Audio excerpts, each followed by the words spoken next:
तत्रैकस्थै जगत्कृत्स्नं प्रविभक्तमनेकदा अपश्यद्देव देवस्य शरीरे पाण्डवस्तदा। ततः स विस्मयाविष्टो हृष्टरोमा धनञ्जयः प्रणम्य शिरसा देवं कृताञ्जलिरभाषत।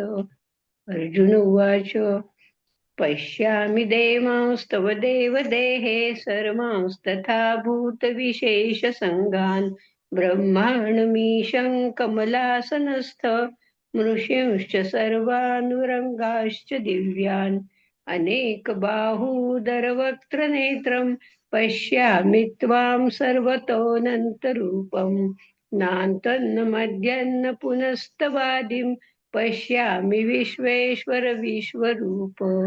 किरीटिनं गदिनैः च तेजो राशिं सर्वतो दीप्तिमन्तं पश्यामि त्वां दुर्निरीक्षं समन्ताद् दीप्तानलर्काद्युतिमप्रमेयम् त्वमक्षरं परमं वेदितव्यं त्वमस्य विश्वस्य परन्निधानम् त्वमव्ययः शाश्वतधर्मगोप्ता सनातनस्त्वं पुरुषो मतो मे अनादिमध्यान्तमनन्तवीर्यमनन्तबाहुं शशिसूर्यनेत्रं पश्यामि त्वां दीप्तहुताशवक्त्रं स्वतेजसा विश्वमिदन्तपन्तम्। या वा पृथिव्योरिदमन्तरं हि व्याप्तं त्वयैकेन दिशश्च सर्वाः दृष्ट्वाद्भुतं रूपमुग्रं तवेदं लोकत्रयं प्रव्यथितं महात्मन् हित्वां सुरसङ्घां विशन्ति केचित् भीता प्राञ्जलयो गृह्णन्ति स्वस्तियुक्त्वा महर्षि सिद्धसङ्घास् स्तुवन्ति त्वां स्तुतिभिः पुष्कलाभिः रुद्रादित्या वसवो ये च साध्या विश्वेश्विनौ मरुतश्चोष्मपाश्च गन्धर्वयक्षासुरसिद्धसङ्घा वीक्षन्ते त्वां विस्मिताश्चैव सर्वे रूपं महत्ते बहुवक्त्रनेत्रं महाबाहो बहुबाहुरूपादं बहुदरं बहुदंष्ट्राकरालं दृष्ट्वा लोकाः प्रव्यथितास्तथाहम् नभःस्पृशन् दीप्तमनेकवर्णो व्यात्ताननं दीप्तविशालनेत्रं दृष्ट्वा हि त्वां प्रव्यथितान्तरात्मा धृतिं न विन्दामि शमैः च विष्णु दंष्ट्राकरालानि च ते मुखानि दृष्ट्वैव कालानलसन्निभानि दिशो न जाने न लभे च शर्म प्रसीद देवेश जगन्निवास अमी च त्वां धृतराष्ट्रस्य पुत्रास् सर्वे सहैवावनिपालसङ्गैः भीष्मो द्रोणसूतपुत्रस्तथासौ सहास्मदीयैरपि योधमुख्यैः वक्त्राणि ते त्वरमाणा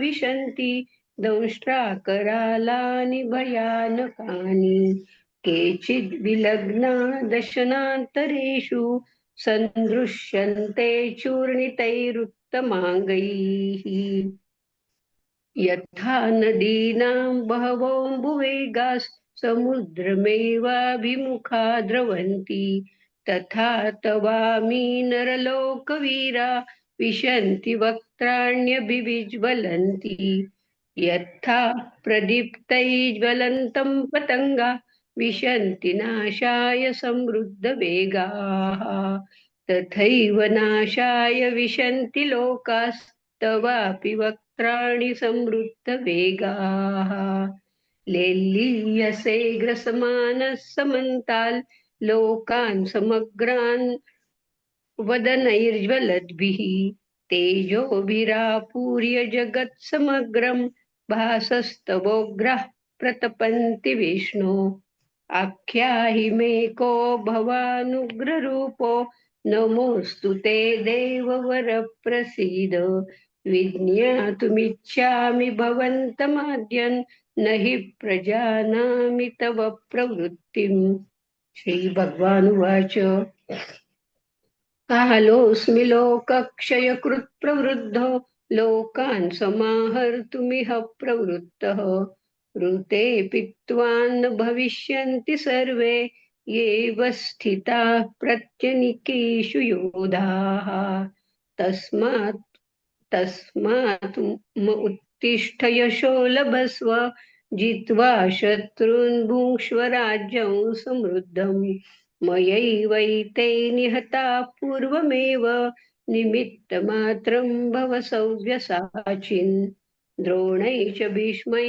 च जयन्द्रथै च कर्णन् तथान्यान्नपि योधवीरान् मया हतास्त्वयि जहिमा व्यतिष्ठा युध्यस्व जेतासि रणे सपत्रान् सञ्जय उवाच एतत् श्रुत्वा वचनं केशवस्य कृताञ्जलिर्वेपमानः किरीटी नमस्कृत्वा भूय एवाह कृष्णौ सगद्गदं भीतभीतः प्रणम्य अर्जुन उवाच स्थाने ऋषिकेश तव प्रकीर्त्या जगत्प्रहृष्यन्युरज्यते च रक्षांसि भीतानि दिशो द्रवन्ति सर्वे नमस्यन्ति च सिद्धसङ्गाः कस्माच्च तेन न मेरन्महात्मन् गरीयसे ब्रह्मणोऽप्याधिकर्त्रे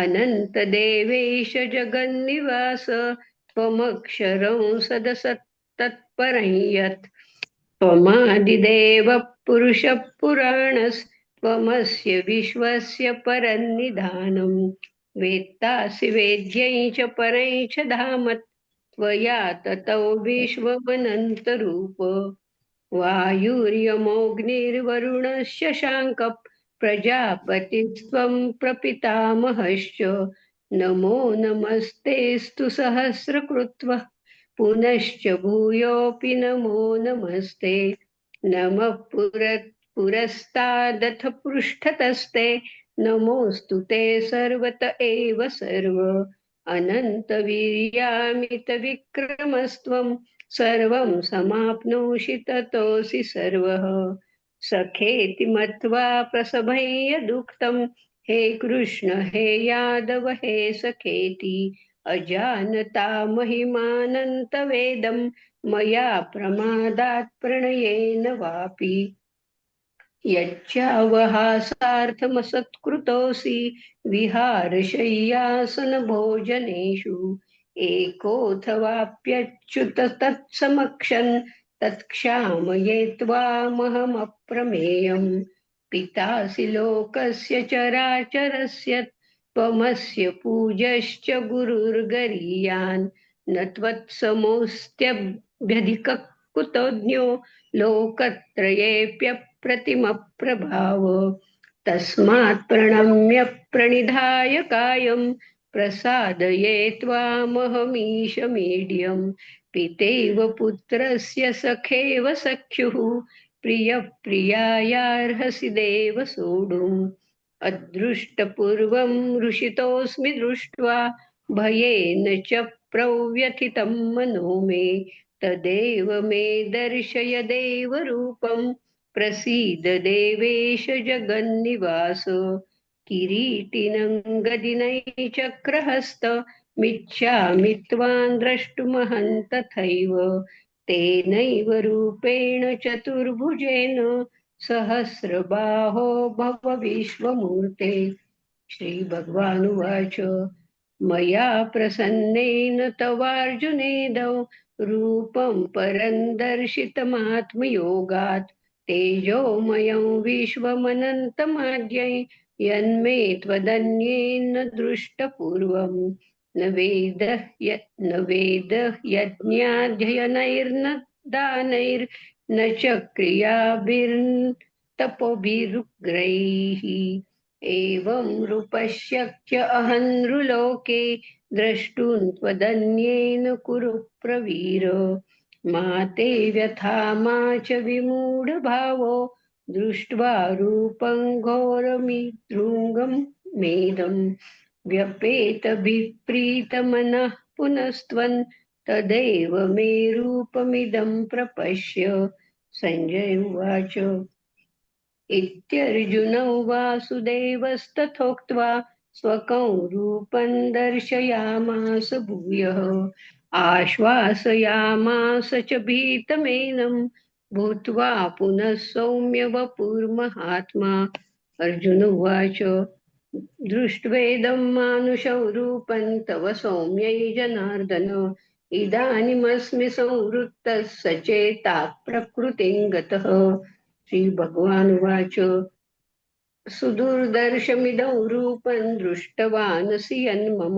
देवा अप्यस्य रूपस्य नित्यं दर्शनकाङ्क्षिणः नाहं वेदैर्न तपसा न दानेन न चेज्यया शक्य एवं विधो द्रष्टुं दृष्टवानसि यां यथा भक्त्या त्वनन्यया शक्य अहमेवं विधोऽर्जुन ज्ञातुं द्रष्टुं च तत्त्वेन प्रवेष्टुं च परन्तप मत्कर्म कृन्मत्परमो मद्भक्तः सङ्गवर्जितः निर्वैरः सर्वभूतेषु यः स मामेति पाण्डव ॐ तत्सदिति श्रीमद्भगवद्गीतासु उपनिषत्सु ब्रह्मविद्यायां योगशास्त्रे श्रीकृष्णार्जुनसंवादे विश्वरूपदर्शनयोगो नाम एकादशोऽध्यायः। हरि ओम् श्री ब्रह्मार्पणमस्तु। अस्तु। तर्हि अद्य एकादशोऽध्यायस्य प्रारम्भं कुर्मः। अहं गतवर्गे एव मया उक्तमासीत् दशमः अध्यायः तथा एकादशः अध्यायः, अध्यायद्वयोर्मध्ये अधिकं तत्त्वज्ञानं तु नास्ति, नूतनं किमपि तत्त्वज्ञानं नास्ति। यत् पूर्वम् अस्ति किञ्चित्, किन्तु यत् पूर्वम् उक्तमस्ति तदेव तस्यैव पुनस्स्मारणम् अस्ति, पुनरावृत्तिः अस्ति। तथैव वयं दशमे अध्याये पठितवन्तः। दशमे अध्याये अपि प्रथमं तु दशसु श्लोकेषु एकादशश्लोकेषु यत् पूर्वम् उक्तमस्ति तदेव ज्ञानविज्ञानं विषये उक्त्वा अनन्तरं तस्य विभूतयः कुत्र कुत्र द्रष्टव्यः, कुत्र कुत्र सः ज्ञातव्यः इति केवलम् आवली एव अस्ति, अधिकं किमपि दशमे अध्याये नास्ति। तथा एकादशे अध्याये अपि अस्ति। अत्र प्रथमं पुनः एकवारं किञ्चित् एतत् सर्वं यत् पूर्वम् उक्तमासीत् तथैव पुनः एकवारं भूत्वा उक्त्वा अनन्तरं सर्वं वर्णनमस्ति। विश्वरूपदर्शनम् इति अस्ति एषः अध्यायः। तत्र अर्जुनस्य कृते प्रथमं तु भगवान् यत् सर्वम् उक्तवान्, मम मूलं स्वरूपं किम्, अहं कथमस्मि, मम ब्रह्मतत्त्वम् इति एकम् अक्षरम् अचिन्त्यम् अनिर्देशम्, एतत् सर्वं वर्णनं यदस्ति तत् मम मूलं स्वरूपम् अस्ति, यथार्थस्वरूपं। तस्य ज्ञानम् इति अस्ति, वा अनुभूति इति अस्ति ज्ञानं। ततः एव सृष्टे विस्तारः भवति। तद् यः विस्तारः यथा भवति तस्य ज्ञानम् इति विज्ञानं। तद् अपरा प्रकृति मध्ये, तथा एषा परा प्रकृति इति सर्वं यद् उक्तमस्ति, अहम् एकः एव एकोऽस्मि इति सर्वं यद् उक्तमस्ति, तर्हि तत् सर्वम् अचिन्त्यमस्ति, बुद्धिगम्यम् एव अस्ति। तर्हि तस्य सामान्यजनानां कृते कथं सः ज्ञातुं शक्नुवन्ति ते जनाः, तेषां कृते कथं ज्ञेयः।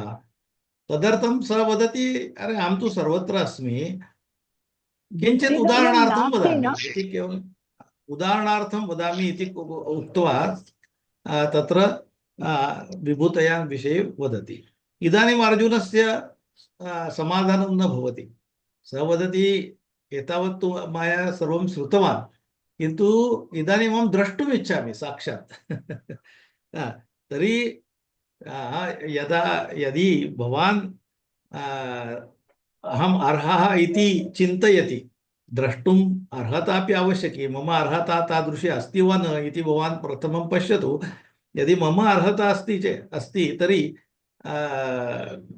मह्यं दर्शयतु सर्वम् एतत्, प्रत्यक्षं दर्शयतु।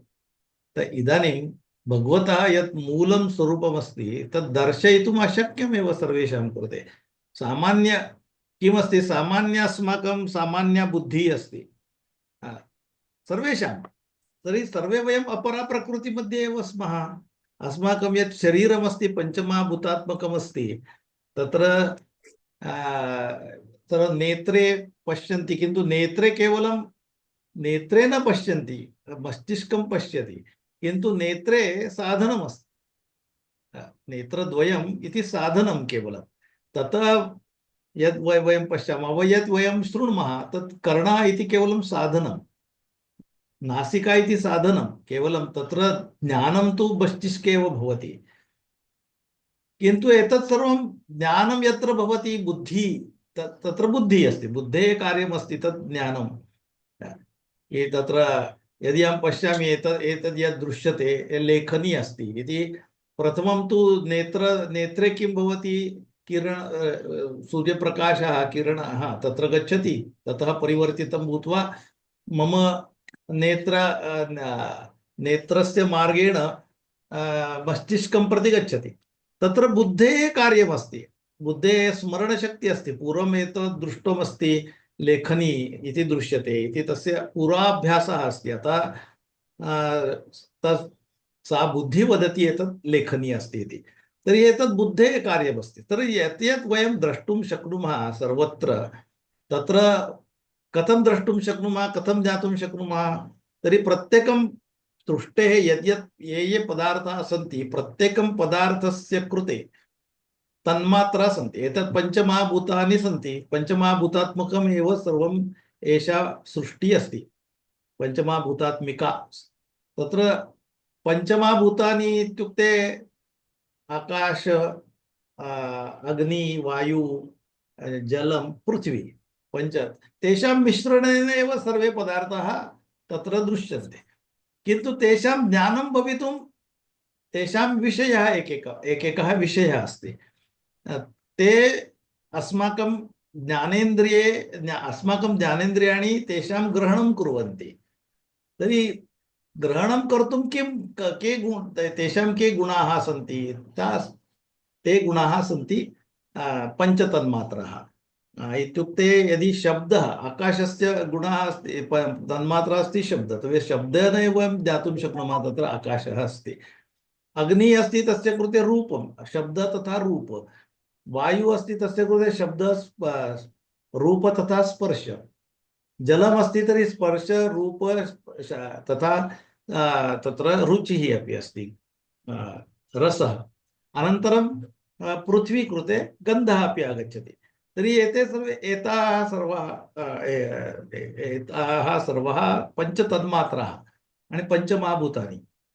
एतस्य ज्ञानं कुत्र भवति, बुद्धिः। एतत् सर्वम् अपरा प्रकृतिमध्ये एव आगच्छति। तर्हि बुद्धिः केवलं यत् निर्णयं करोति, एतत् एषा लेखनी, एतत् पुस्तकम्, एतत् सर्वं यत् बुद्धिः निर्णयं करोति पूर्वाभ्यासेन, तत् सर्वं यद् अस्ति तत्तु केवलम् अपरा प्रकृतिमध्ये, मेडिकल सायन्स् मध्ये अस्ति एव। अनाटॉमी, फिजियोलॉजी, फिजिक्स, केमिस्ट्री एतत् सर्वम् यत्र एव अस्ति। किन्तु परा प्रकृतिः तु तस्य परे अस्ति। ब्रह्मतत्त्वं यत् मूलमस्ति तत्तु परे अस्ति तस्य। तर्हि तस्य ज्ञानं बुद्धेः मर्यादा एव। तत्र बुद्धिः कथं ज्ञातुं शक्नोति, कथं द्रष्टुं तु न शक्नोति। तत्तु ब्रह्मतत्त्वं यत् अस्ति तस्य वर्णनं कथं कृतमस्ति। ब्रह्मतत्त्वम् एतदस्ति वा न, ब्रह्मतत्त्वम् एतदस्ति वा न, ब्रह्मतत्त्वम् एतदस्ति वा न इति, न न न न न इति, न इति, नेति नेति इति एव ब्रह्म। किम् अस्ति इति कोऽपि वक्तुं न शक्नोति, किं नास्ति इति केवलम् उक्त्वा तस्य डेफिनेशन् तादृशी भवति। ब्रह्मतत्त्वस्य वर्णनं कर्तना हे नाहीये, ते नाहीये, ते नाहीये, ते नाहीये, असं निगेटिव्ह वर्णन करावं लागतं. काय आहे हे वर्णन अशक्य. काय आहे ते कोणी सांगू शकत नाही. हा.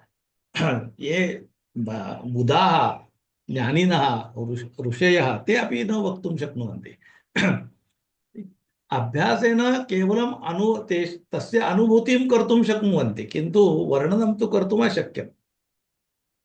एतद् यद् मूलमस्ति, तर्हि अत्र एकादशे अध्याये यत् वर्णनं कृतमस्ति अर्जुनेन यद् दृष्टं तद् वर्णनं कथं कर्तुं शक्नोति? अशक्यमेव. वर्णनं तु अशक्यमेव. सः कर्तुमपि न शक्नोति, वयं ज्ञातुमपि न शक्नुमः. किन्तु किञ्चित् तस्य ऊहां कर्तुं कीदृशं स्यात्, सा ऊहा अपि अस्माकं बुद्धेः परहे अस्ति. किन्तु किञ्चित् किञ्चित् वयम् अस्माकम् अवगमनार्थम् एतत् सर्वम् उक्तमस्ति. तत् सर्वं सत्यं नास्ति. एतत् सर्वं किं फैण्टसि वदामः. एतद् यद् वर्णनम् अग्रे आगच्छति एकादशे अध्याये पश्यामः, तर्हि तत्र फैण्टसि एव अस्ति. तत् साक्षात् नास्ति एव. तादृशं स्यात्, किमपि तादृशं तादृशं तादृशं स्यात्, किञ्चित् ऊहां कर्तुं शक्नुमः. अतः तत् वर्णनं केवलं फैण्टसि अस्ति. अतः तत्त्वज्ञानम् अधिकं किमपि नास्ति तत्र. एतत् सर्वं वर्णनमस्ति. उत्तममस्ति. भाषाभ्यासः दशमे अध्याये तथा एकादशे अध्याये एकादशे अध्याये भाषाभ्यासः अधिकः भवति. तत्त्वज्ञानं विषये अधिकं नास्ति, किन्तु भाषाभ्यासः तु अस्ति एव. तत्र समासाः सन्ति, बहु अधिकं सर्वमस्ति. तर्हि पश्यामः किं किं. तर्हि प्रथमे श्लोके अर्जुन पुनः अर्जुन इदानीं द्रष्टुमिच्छति, सर्वं ज्ञातुमिच्छति, द्रष्टुमिच्छति भगवतः स्वरूपम्. एतावत्तु तस्य मनसि अस्ति, एषः मम भ्राता, मम सहायकः, मम मार्गदर्शकः इति एव. किन्तु तस्य यथार्थं स्वरूपम् एतावत् सः अपि न जानाति. अतः एतस्मिन् अध्याये तस्य वर्णनमस्ति की तद् ज्ञातुं तु इच्छति, किन्तु सः कीदृशः भक्तः, उत्तमः भक्तः. सः त्याला काय म्हणायचं, कसा गुळ लावायचा असं मराठीमध्ये आपण म्हणतो, की ज्याच्याकडून काही काढून घ्यायचं. आता श्रीकृष्णाकडून सगळं समजून घ्यायचंय, बघायचंय म्हटल्यानंतर त्याला कशा पद्धतीने नेता येईल असं थोडंसं बुच्छेदगिरी करून तो बोलतो. तर पहिल्यांदा त्याची स्तुतीनंतर पुन्हा मग माझी पात्रता आहे का भाऊ, बघ माझी पात्रता असेल तर मला हे सांग, मला दाखव. हे सर्व प्रथम श्लोकेषु भवति. तर्हि प्रथमे श्लोके वदति मदनुग्रहाय परमं गुह्यमध्यात्मसंज्ञितं यत्त्वयोक्तं वचस्तेन मोहोऽयं विगतो मम. इदानीं मदनुग्रहाय परमं गुह्यम् अध्यात्मसंज्ञितं यत्त्वया उक्तं वचः तेन मोहः अयं विगतः मम. अन्वयं पश्यामः चेत् मदनुग्रहाय परमं गुह्यम् अध्यात्मसंज्ञितं यत् वचः त्वया उक्तं तेन मम अयं मोहः विगतः.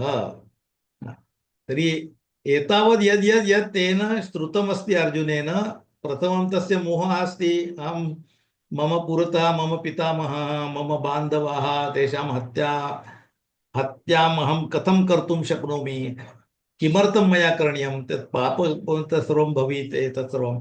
तर्हि द्वितीय अध्याये तत्र यत् तत्त्वज्ञानम् उक्तमस्ति भगवता, तत् श्रुत्वा तस्य मोहः इदानीं गतः. पूर्णतया न गतः, किन्तु अधिकं तु मोहः गतः. अग्रे अपि एतावत्तु सः तु जानाति इदानीम् एतत् सर्वं मम यत् आसीत् तथा मोहः आसीत्, अहं तत्र सम्मोहः आसीत् मम. तर्हि इदानीं तत् गच्छन् अस्ति सम्मोहः. पूर्णतया यदापि न गतः, अन्ते एव अष्टादशे अध्याये एव पूर्णतया गच्छति. तदा वदति करिष्ये वचनं तव.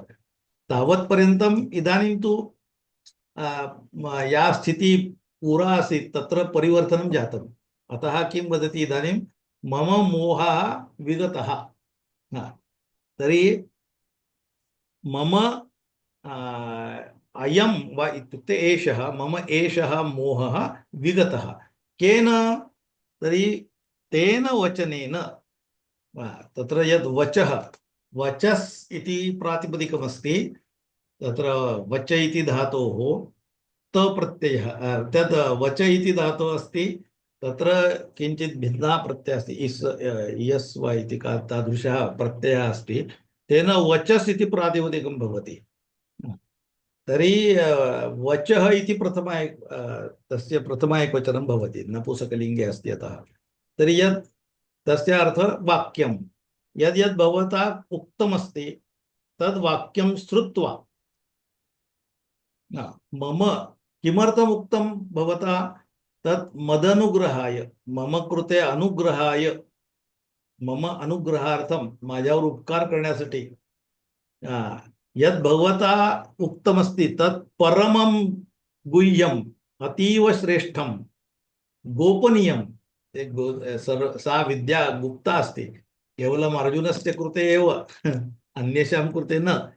तादृशं यत् सर्वं भवान् उक्तवान् मम कृते उपकारार्थं मम अनुग्रहाय, तदर्थं यद् यत् सर्वं यद् यद् भवता उक्तमस्ति तेन मम अयं मोहः विगतः। तर्हि आध्यात्मसंज्ञितम्, अध्यात्ममिति संज्ञा आणि अध्यात्मसंज्ञा अस्य संजाता इति अध्यात्मसंज्ञितम्। ज्याला अध्यात्म असं म्हणतात, असं जे काही सगळं ज्ञान आहे ते जे परमगुह्य ज्ञान तू मला आत्तापर्यंत सांगितलंस माझ्यावर उपकार करण्यासाठी, माझ्यावर प्रसन्न होऊन, ते सगळं त्यांनी माझा मोह गेलेला आहे। तरी आता यद उत्तमस्ति यद गुह्यमस्ति तत् सर्वं तेन अध्यात्म विषय अधिआत्मन, ते स्वतः आतमध्ये जे काही आहे म्हणजे ब्रह्मतत्वम जे आहे, त्या ब्रह्मतत्वाबद्दल तू जे काय मला सांगितलंस त्यांनी माझा एक संशयः तु गतः। अग्रे वदति भवाप्ययौ हि भूतानां सुतौ विस्तरशो मया त्वत्तः कमलपत्राक्ष महात्म्यमपि चाव्ययम्। तर्हि हे कमलपत्राक्ष, अत्र कमलपत्राक्ष इत्युक्ते तस्य विशेषणमस्ति, उक्तमस्ति। कमलपत्रं कमलपत्रे इव अक्षिणी यस्य स कमलपत्राक्षः। कमलपत्र पद्मपत्र कमळाचं पान, तथा यथा कमलपत्रमस्ति तथा नेत्रमस्ति यस्य तादृशः सः। कमळाच्या पानाप्रमाणे ज्याचे डोळे आहेत असं विशेषण आहे तस्य। हे कमलपत्राक्ष भूतानां भवाप्ययौ हि, आता भवाप्ययौ अत्र भवः य अप्ययः च भवाप्ययौ, तर्हि उत्पत्ति तथा प्रलय। भव इत्युक्ते उत्पत्ति निर्माणम् आणि अप्ययः इत्युक्ते प्रलयः तस्य नाशः। तर्हि भवाप्ययौ द्वन्द्वसमासः अस्ति, भवः च अप्ययः च भवाप्ययौ इति उत्पत्तिः तथा प्रलयः।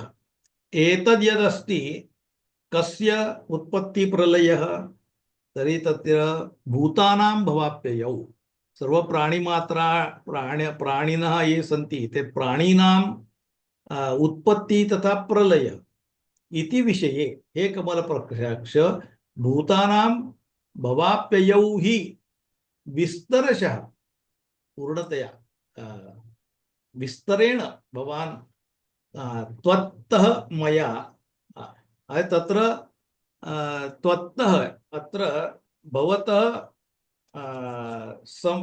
पार्श्वे उपविश्य, तत्र तसिल् प्रत्ययः वयं वदामः किल, गृहतः पंचमी विभक्ति अस्ति, तस्यार्थे वयं तसिल् प्रत्ययस्य योजनं कृत्वा वदामः अहं गृहतः आगच्छामि, अहं मन्दिरतः आपणं गच्छामि, तत्यत्तः तः यत् अस्ति तदस्ति तसिल् प्रत्ययः। आता युष्मत् तः म्हणजे तुझ्याकडून. अत्र पंचमी विभक्ती म्हणजे त्वत् त्वत् इति भवति पंचमी विभक्ती. तसिल् प्रत्ययः अत्र कृतः अस्ति त्वत्तः. त्वत् इति त्वत्तः इति भवति. युष्मद् योग तसिल् त्वत्तः तुझ्याकडून. पंचमी विभक्ती त्वत् युष्मात्. त्वद् युवा युष्मत् इति प्रातिपदिकं तस्य पंचमी विभक्ति भवति. अत्र तस्य कृते तसिल् प्रत्ययस्य योजनं कृत्वा त्वत्तः इति उक्तमस्ति. तुझ्याकडून तुझ्यापासून इति अर्थेन. तर्हि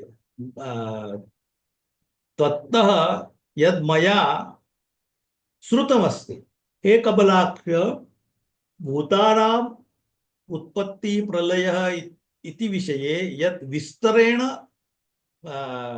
भवतः सकाशात् वा किं भवतः एव अहं यत् मया श्रुतमस्ति त्वत् मया यत् श्रुतमस्ति तत् यत् श्रुतौ आकर्णितौ यदस्ति तस्य किमस्ति हे कमलपक्षाक्ष भूतानां भवाप्ययौ हि विस्तरशः त्वत्तः मया श्रुतौ. मया श्रुतौ अत्र कर्मणि प्रयोगः अस्ति. मया श्रुतम् अत्र द्विवचनमस्ति अतः श्रुतौ. भवाप्ययौ श्रुतौ इति अतः श्रुतौ अस्ति. अव्ययं तद् यत् अस्ति तत् अव्ययमपि अस्ति आणि तत्र महात्म्यमपि अस्ति. तत्र बहु महत्त्वपूर्णमपि अस्ति. अक्षयं महात्म्यम् अपि इति सर्वं मया श्रुतमस्ति इति अर्थः. हे पद्मपत्र नेत्र श्रीकृष्ण प्राणिनाम् उत्पत्तिं विप्रलयं च भवतः मुखात् विस्तरेण अहं श्रुतवान्. मया श्रुतं वा अहं श्रुतवान्. भवतः अक्षयं प्रभावम् अपि श्रुतवान्.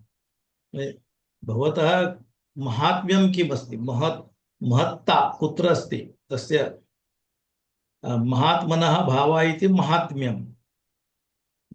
महात्मा अस्ति महात्मनः भावः शय प्रत्ययः महात्म्यं. तर्हि भवतः तत् महात्म्यं मया विस्तरशः श्रुतमस्ति. इदानीम् अग्रे पश्यामः. तेन मम मोहः आगतः. एवमेतद् यथार्थत्वम् आत्मानं परमेश्वर द्रष्टुमिच्छामि ते रूपम् ऐश्वरं पुरुषोत्तम. तर्हि एवम् एतद् यथा अर्थ त्वम् आत्मानं परमेश्वर द्रष्टुमिच्छामि ते रूपम् ऐश्वरं पुरुषोत्तम. तर्हि एतद् हे परमेश्वर आत्मानं यत् रूपं. तर्हि हे पुरुषोत्तम हे परमेश्वर आत्मानं त्वं यथा आत्थ. आत्थ इत्युक्ते अत्र ब्रू इति धातु अस्ति. तस्य कर्तरि लट् मध्यम पुरुष एकवचनं भवति. ब्रू धातुः. सामान्य भाषया वयं वदामः तर्हि वदसि मध्यम पुरुषस्य वद धातुः तस्य एतद् भवति ब्रू धातुः भवति आत्थ. मध्यम पुरुष एकवचनं. मध्यम पुरुष लट् लकार मध्यम पुरुष एकवचनं वद धातून् स्वीकुर्मः तर्हि वदसि यथा वदसि इति. त्वं येन प्रकारेण त्वं वदसि तदा हे परमेश्वर श्रीकृष्ण आत्मानं वदसि. त्वं यथा आत्मानं वदसि स्ववर्णनं करोषि. त्वं यत् स्ववर्णनं करोषि त्वम् आत्मानं हे परमेश्वर ते ऐश्वरं रूपम् अहं द्रष्टुमिच्छामि. हे परमेश्वर हे पुरुषोत्तम आत्मानं त्वं यथा वदसि एतदेवं ते ऐश्वरं रूपम् अहं द्रष्टुमिच्छामि. आता साक्षात मी बघू इच्छितो. तुझे काय वर्णन केलेस फार तू सुंदर वर्णन केलंस. मला सगळं विस्ताराने सांगितलंस माझ्यावर अनुग्रह करण्यासाठी आणि या सगळ्या काय काय सांगितलंस त्या सर्व भूतांचं प्राणीमात्रांचं उत्पत्ती कशी होते, विलय कसं होतं, ब्रह्मदेवस्य आपण पंचमे अध्याये अष्टमे अध्याये वयं दृष्टवन्तः कदा ब्रह्मदेवस्य दिनस्य प्रारम्भः भवति कल्पादौ किं किं भवति नवमे अध्याये अपि दृष्टवन्तः कल्पादौ सर्व अव्यक्ताः ये सर्वे ते सर्वे व्यक्ताः भवन्ति तेषां विस्तरः भवति एतत् सर्वं विस्तारः अनन्तरं पुनः अन्ते कल्पान्ते प्रकृतिमेव सर्वे गच्छन्ति नाशः कथं भवति विलयः कथं भवति रात्र्यागमे पुनः एतत् सर्वं मया श्रुतम् एतत् सर्वं श्रुत्वा इदानीमहं द्रष्टुम् इच्छामि तत्सर्वम् इति पुनः द्रष्टुं मम इच्छा अस्ति किन्तु भवता इच्छा अस्ति वा इति अतः मन्यसे यदि तत् शक्यं मया द्रष्टुमिति प्रभो योगेश्वर ततो मे त्वं दर्शयात्मानमव्ययम्। तर्हि अत्र हे प्रभो तद् मया द्रष्टुं शक्यम् इति यदि मन्यसे भवता अपि चिन्तनमस्ति अहम् अर्हः इति द्रष्टुं ततः योगेश्वर त्वम् अव्ययम् आत्मानं मे दर्शय। तरी दर्शय इति दृश्यधातोः लोट लकार दाखव मला दाखव पुन्हा निजंतम दाखवायची व्यवस्था कर म्हणजे निजंतम दर्शयती तस्य दर्शय लोट मध्य पुरुष एकवचन तरी भवतः अव्ययम् अखिलं पूर्णं रूपं मां दर्शयतु भवान् दर्शयतु भवान् त्वं दर्शय। अस्तु तर्हि इदानीम् अर्जुनस्य प्रार्थना अभवत् तर्हि भगवान् तु तत् श्रीकृष्ण तस्य तु अर्जुन बहु अधिकः प्रियः तर्हि तस्य कृते भगवान् किं न करिष्यति सर्वं तु करिष्यति। अरे किं प्रष्टुमिच्छति वा? अस्तु तर्हि भगवान् अनुक्षणं वदति किं वदति श्रीभगवान् उवाच पश्य मे पार्थरूपाणि शतशोऽथ सहस्रशः नानाविधानि दिव्यानि नानावर्णाकृतीनि च। इदानीं भवान् द्रष्टुमिच्छति तर्हि किं करोतु हे पार्थ शतशः अथ सहस्रशः शतशः शत अधिक शस् इति प्रत्ययः तेन सर्वतः शतशः विप्सायां शस् विप्सा अस्ति इति पुनः पुनः भवति इति अर्थेन शस् शंभर प्रकारे शेकडो असं आपण मराठीत म्हणतो शेकडो माझी शेकडो शतशः इत्युक्ते माझी शेकडो सहस्र रूप पहा सहस्रशः तत्रापि शस् प्रत्ययः विप्सा विप्सायां शस् यदा पुनः पुनः यद् भवति तस्य अर्थेन शस् प्रत्यय भवति म्हणजे शंभर शंभर शंभर असे सारखं जेव्हा होतं म्हणजे शेकडो या अर्थाने तो शस् प्रत्यय तर सहस्रशः शतशः दिव्यानि दिव्य रूपाणि नानावर्णाकृतानि नानावर्णाकृतयः येषां तानि नानावर्णकृतानि वर्णाकृतानि नानाविधानी नानाविधा येषां तानि नानाविधानी म्हणजे असंख्य नामरूप असलेली माझी दिव्य अशी सगळी स्वरूप रूपाणी इत्युक्ते स्वरूपाणी इदानीं पश्य तरी शतशः अथवा सहस्रशः नानाविधानी दिव्यानी माझी शेकडो सहस्र अशी वेगवेगळ्या प्रकारची नानाविधानी दिव्यानी दिव्याशी वेगवेगळं वर्णाकार घेतलेली रंगरूप ही घेतलेली वर्ण तथा आकृती म्हणजे वर्ण तथा आकार वर्णाकृती तरी अशा अनेक नामरूप धारण केलेली अशी माझी ही सगळी रूप तू आता बघ। त्याने लगेच दाखवायला सुरुवात केली पश्चादित्यात् वसून् रुद्रान् अश्विनौ मरुतस्तथा बहुन्यदृष्टपूर्वाणि पश्चाश्च पश्चाश्चर्याणि भारत. तरी हे अर्जुन सर्वं पश्य, काय काय बघ भारत, किम किम, हे भारत अर्जुन, किम किम पश्य, आदित्यान पश्यतु, वसून पश्यतु, रुद्रान पश्यतु, अश्विनी द्वयमस्ति तं पश्यतु, तथा मरुतः अस्ति तं पश्य. एतत् सर्वं मम एव रूपाणि, एतानि सर्व मम एव रूपाणि पश्यतु. अदृष्टपूर्वाणि बहूनि आश्चर्याणि पश्य. अदृष्टपूर्वाणि, पूर्वं दृष्टानि इति दृष्टपूर्वाणि, न दृष्टपूर्वाणि इति अदृष्टपूर्वाणि. पूर्वी कधीही न पाहिलेली अशी आश्चर्य जगातली ही सगळी माझी जी आश्चर्य आहेत, बहूनि आश्चर्याणि पहा. तत्र अधिकं किमपि नास्ति. इहैकस्तं जगत्कृत्स्नं पश्चाद्य सचराचरं मम देहे गुडाकेश यच्चान्य द्रष्टुमिच्छसि. तर हे बघ, आता मी त्याने दाखवायला सुरुवातच केली लगेच. इह अत्र एव, इह म्हणजे इह लोके, इदानीमेव, एकस्थम अद्य एकस्थम सचराचरम कृष्णम जगत अन्यच्च यद् द्रष्टुमिच्छसि तत्सर्वम् इह मम देहे पश्य. तर यद्यद् भवान् द्रष्टुमिच्छति तत्सर्वं, पुन्हा सचराचरम, चर तथा अचर तेन सह, चराचरैः सहितं सचराचरम. तरी सहचराचरम सर्वम पश्यत, म्हणजे माझी जी सगळी रूप विश्वरूप तुला बघायचं आहे, त्याच्यामध्ये सगळंच आहे. हे सगळे वसू आहेत, रुद्र आहेत, अश्विन आहेत, त्याच्याच बरोबर माझ्या देहामध्ये तुला जे जे काही पाहायचं आहे ते सगळं तुला पाहिजे. तुला या जगात असं काही नाही की जे माझ्यामध्ये नाही. त्यामुळे तुला जे जे, तू name the thing and it will get it here.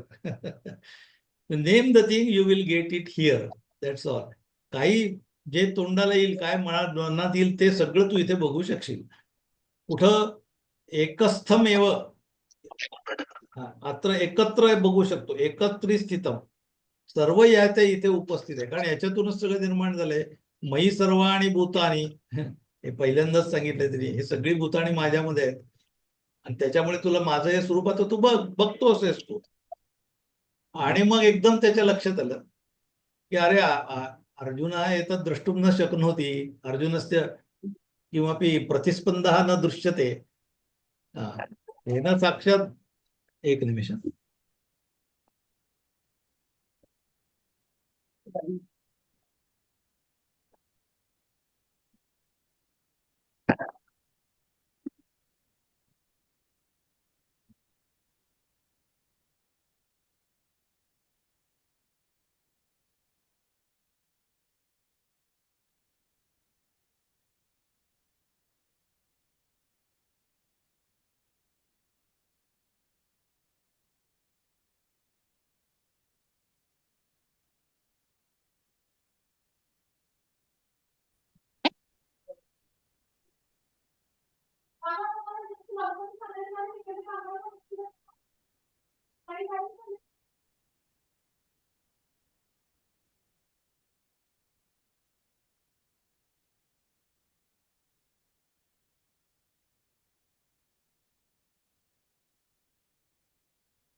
अस्तु, क्षम्यतां. तर्हि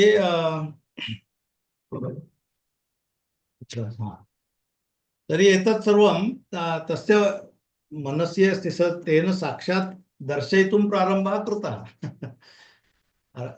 भक्तः अर्जुनः, तस्य कृते, श्रीकृष्णस्य कृते किमपि अशक्यमेव नास्ति. तर्हि साक्षात् प्रारम्भं कृतवान्. पुनः तस्य अर्जुनस्य किमपि प्रतिस्पन्दं न दृष्ट्वा तेन ते अवगतम्, अरे, तर्हि अग्रे वदति तत्, न तु मां शक्यसे द्रष्टुम् अनेनैव स्वचक्षुषा दिव्यं ददामि ते चक्षुः पश्य मे योगमैश्वरम्. इदानीं तस्य मनसि एकदम आगतम्, अरे अर्जुन कथं द्रष्टुं शक्नोति, एतत् सर्वं तु सामान्य बुद्धिः तत्र अपरा प्रकृतिमध्ये नेत्रद्वयमस्ति, तद् यद् द्रष्टुं परा प्रकृते विषये यद्यत् सर्वम् अस्ति तत् द्रष्टुं कथं शक्यते, न द्रष्टुं शक्नोति।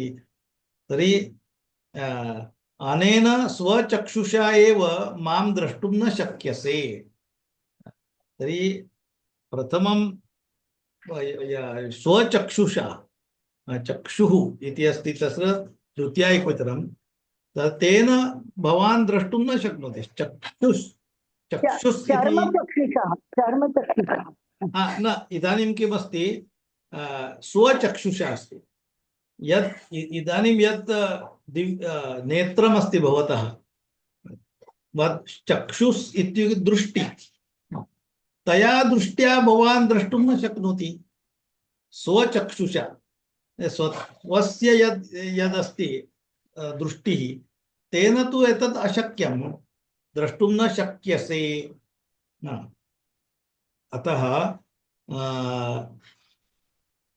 अत्र कर्मणि प्रयोगः अस्ति, शक्यसे, लट् मध्यम पुरुष एकवचनं। तदा एतेन द्रष्टुं न, स्वचक्षुषा द्रष्टुं न शक्यसे इति। अतः तदा अतः किं करोमि, ते तुभ्यं दिव्यं चक्षुः ददामि। तर्हि अत्र द्वितीया एकवचनं चक्षुष इति प्रातिपदिकमस्ति, तस्य चक्षुः इति द्वितीया एकवचनम् आणि चक्षुषा इति तृतीया एकवचनं। तत्र तदर्थम् अहं भवतः कृते द्रष्टुम् एतत् दिव्यम् अलौकिकं नेत्रं ददामि, दिव्यदृष्टिं ददामि, येन मम योगम् ऐश्वरं मम सामर्थ्यं पश्यतु, येन पश्यतु। तर्हि अनेन स्वचक्षुषा एव मां द्रष्टुं न शक्यसे, ते दिव्यं चक्षुः ददामि, ऐश्वरं मे योगं पश्य। अतः तत् दिव्यदृष्टिं ददामि, तेन एव पश्यतु। एतेन नेत्रेण एव मां द्रष्टुं समर्थः न भवसि, अतः तुभ्यम् अलौकिकं नेत्रं यच्छामि, येन ईश्वरस्य मम असाधारणं सामर्थ्यं पश्य इति। तर्हि तदा दिव्यदृष्टिं ददाति। अतः अग्रे संजय उवाच, एवमुक्त्वा ततो राजन् महायोगेश्वरो हरिः दर्शयामास पार्थाय परमं रूपमैश्वरम्। संजय उवाच, एवमुक्त्वा ततः हे राजन् महायोगेश्वरः हरिः दर्शयामास पार्थाय परमं रूपम ऐश्वरम। हे राजन, महायोगेश्वराः हरिः एवं उक्त्वा ततः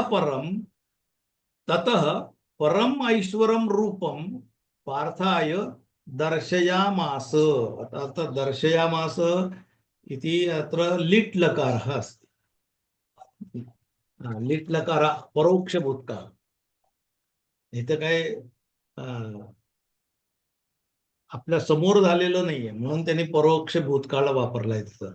दर्शयामास तस्य दृश्य धातो निच्च प्रत्ययस्य निजंतम रूपम, निजंता धातोः लिट् लकारे प्रथम पुरुष एकवचनं दर्शयामास।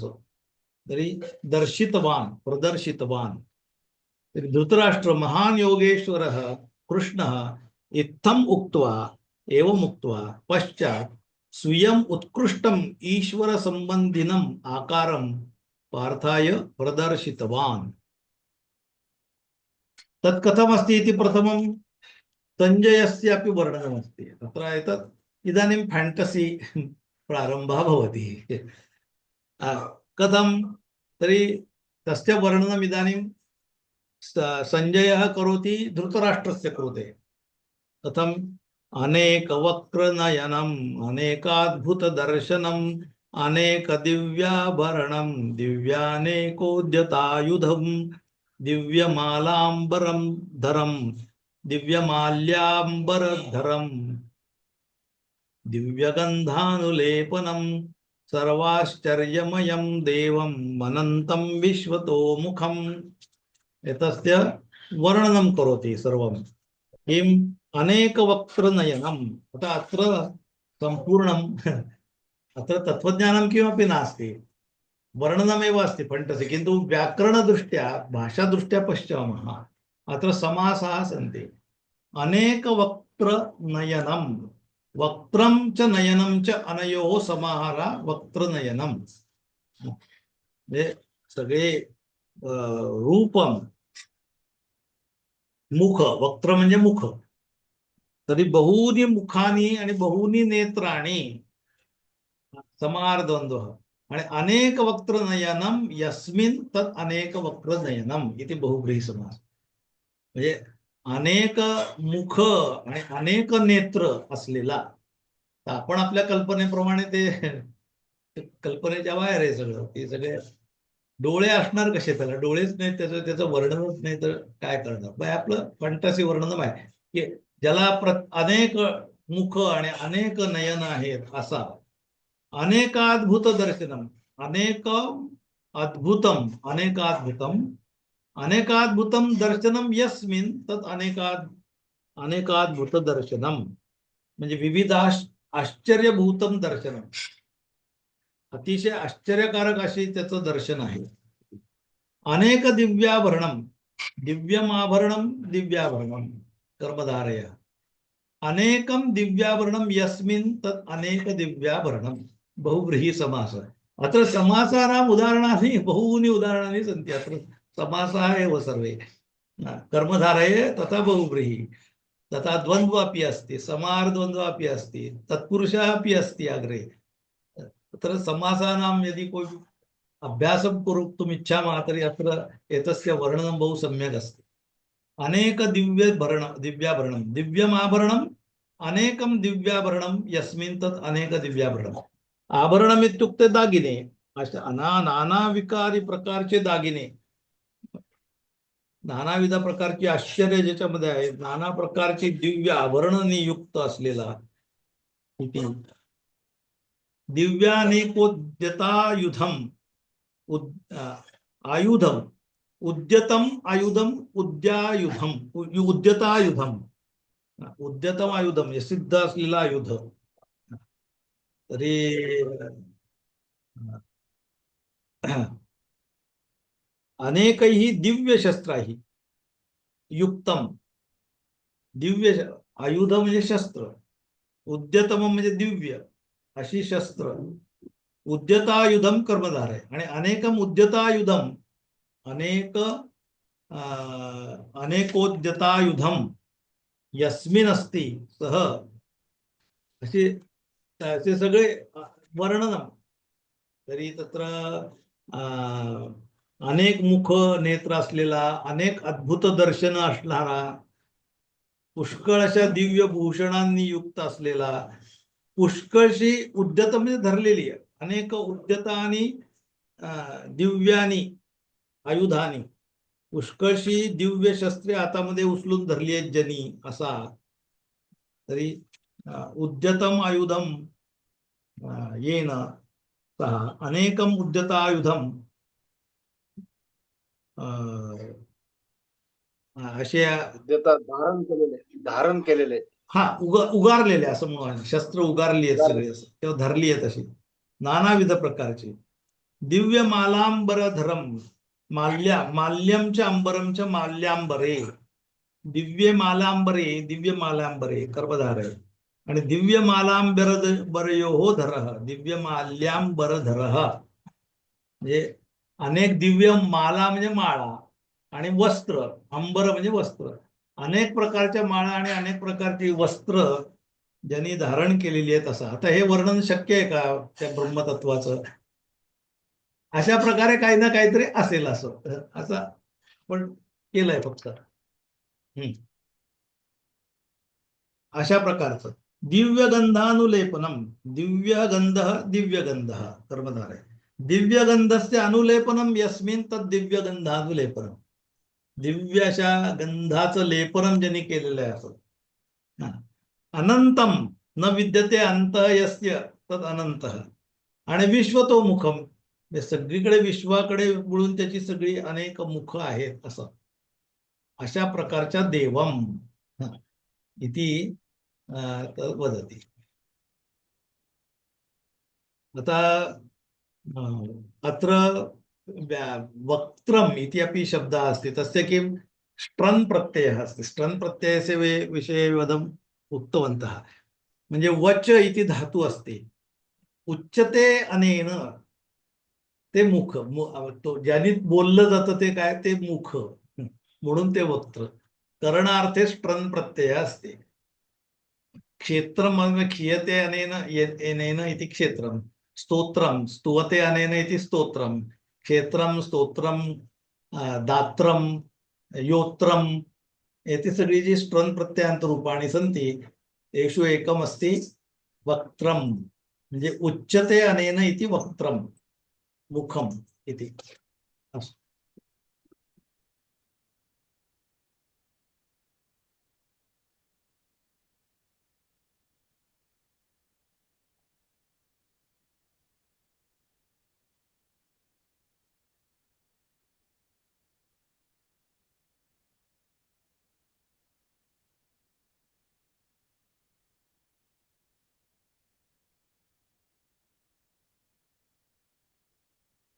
अनन्तरं नयनम.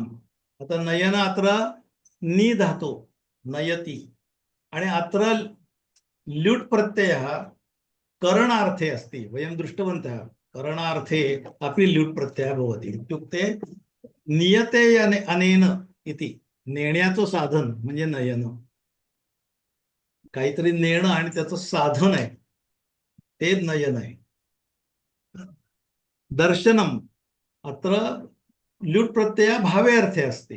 तत्र अतः मुक्तवान् एते सर्वे 11 अध्याय व्याकरणदृष्ट्या बहु अधिकः अस्ति.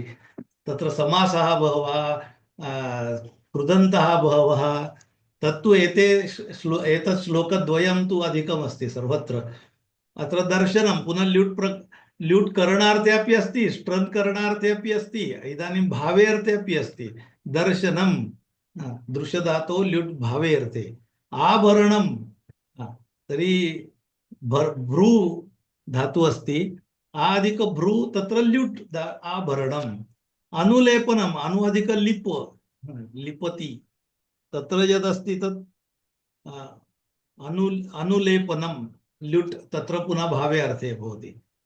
इक प्रत्यय लावला तर लिपी, आपण लिपी बघतो ना, लिपी आपण जे येन अक्षर विन्यासः आपण जे काही लिहितो ते लिपी. तर लिपी हा शब्द सुद्धा लिप धातूपासूनच आलाय. एक प्रत्यय तत्र एक प्रत्ययनं लिपी अभवत्, ल्युट् प्रत्ययनं लेपनम अभवत्, आणि अनु अधिक लिप अनुलेपनम. उद्यतः उद अधिक यम, यम म्हणजे उचलणे या अर्थाने, वर देणे. तर उद अधिक यम अधिक त म्हणजे उचललेला या अर्थाने. उद्यतः. आश्चर्यमयम, आश्चर्य तथा मयट प्रत्यय, आश्चर्यमयम आश्चर्याने युक्त असं. तत्र मय आनंदमयम दुःखमयम, एतद् विश्वं तु दुःखमयमेव अस्ति. तत्र सर्वत्र मयट प्रत्ययः अस्ति. अस्तु, एतत् सर्वं अत्र व्याकरण अंशाः अपि सन्ति, समास अंशाः अपि सन्ति, अन्यत् सर्वं तु वर्णनं फैंटसी. अस्तु, पुनः अग्रे भवति. दिवि सूर्यसहस्रस्य भवेत्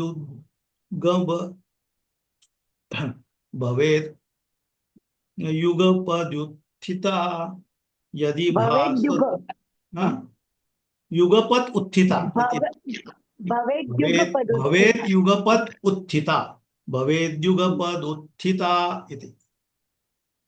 भवेद्युगपद उत्थिता दिवि सूर्यसहस्रस्य भवेद्युगपदुत्थिता यदि भासदृशी सा स्यात् भासस्तस्य महात्मनः इति दिवि सूर्यसहस्रस्य भवेत् युगपत् उत्थिता यदि भाः सदृशी सा स्यात् भासः तस्य महात्मनः। अत्र उपमा अलङ्कारः अपि अस्ति, सर्वमस्ति अत्र। यदि दिवि दिवि दिव इत्युक्ते आकाश, दिवि इत्युक्ते सप्तमी विभक्ति आकाशे।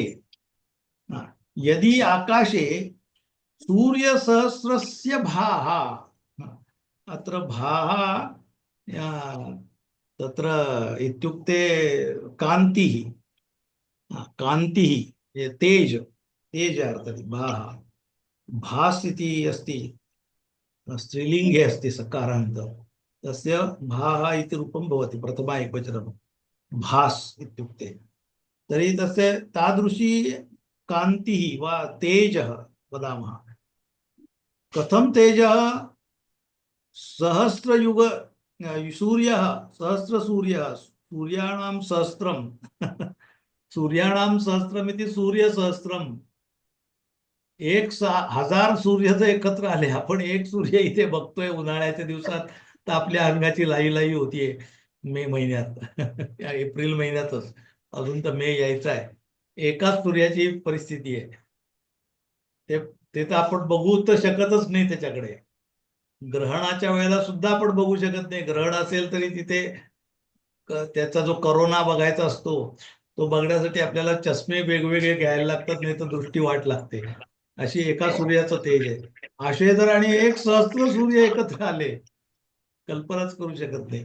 तर जे काही तेज उत्पन्न होईल तादृशम आकाशात जर एकाच वेळेला 1 सहस्त्र सूर्य आले, तर तदा युगपत एकाच वेळेला पुन्हा एकस्मिनेव काले उत्थिता भवेत, म्हणजे उद्गता स्यात् जर आले, उत्थिता उदधिकस्था, एकाच वेळेला जर उभे राहिले सगळे, उत्थिता स्यात् उगवले एकाच वेळेला उत्थिता, एकाच वेळेला जर ते तिथे उभे राहिले सगळे सूर्य,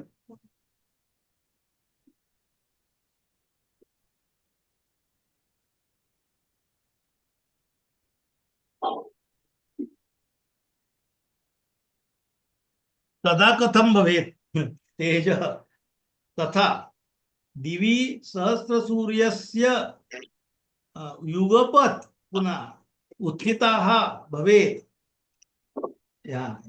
तर्हि यदि दिवि सूर्यसहस्रस्य भाः युगपत् उत्थिता भवेत्, सहस्र सूर्यांचं तेज एकाच वेळेला जर उगवलं किंवा उभं राहिलं, तर सा तस्य महात्मनः भासः सदृशी स्यात्। तर ते जे काय आता दिसतंय आपल्याला, त्या महात्म्याचं जे तेज आहे ते त्यासारखं असेल।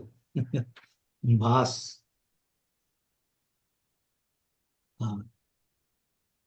भासः त्याच्या तेजासारखं, सदृशी, भासः सदृशी। भास इति प्रथमा एकवचनं भवति भा, आणि अत्र षष्ठी एकवचनम् अस्ति भासः। तर त्याच्या तेजासारखं भासः सदृशी भाः भवेत्, स्त्रीलिंगे असते आता सदृशी, भासः सदृशी भाः भवेत्। यदि दिवि सहस्र सूर्यस्य भाः युगपत् उत्थिता भवेत्, सा भाः तस्य महात्मनः भासः सदृशी स्यात्। त्याच्यासारखं ते तेज, या सहस्र सूर्यांचे जर तेज एकाच वेळेला जर आकाशात आलं, तर जसं असेल तेवढं तेज त्या महात्म्याचं होतं, तशा प्रकारचं भरपूर असं लिखाणीच, फक्त कालचा दिवस मध्ये गेला।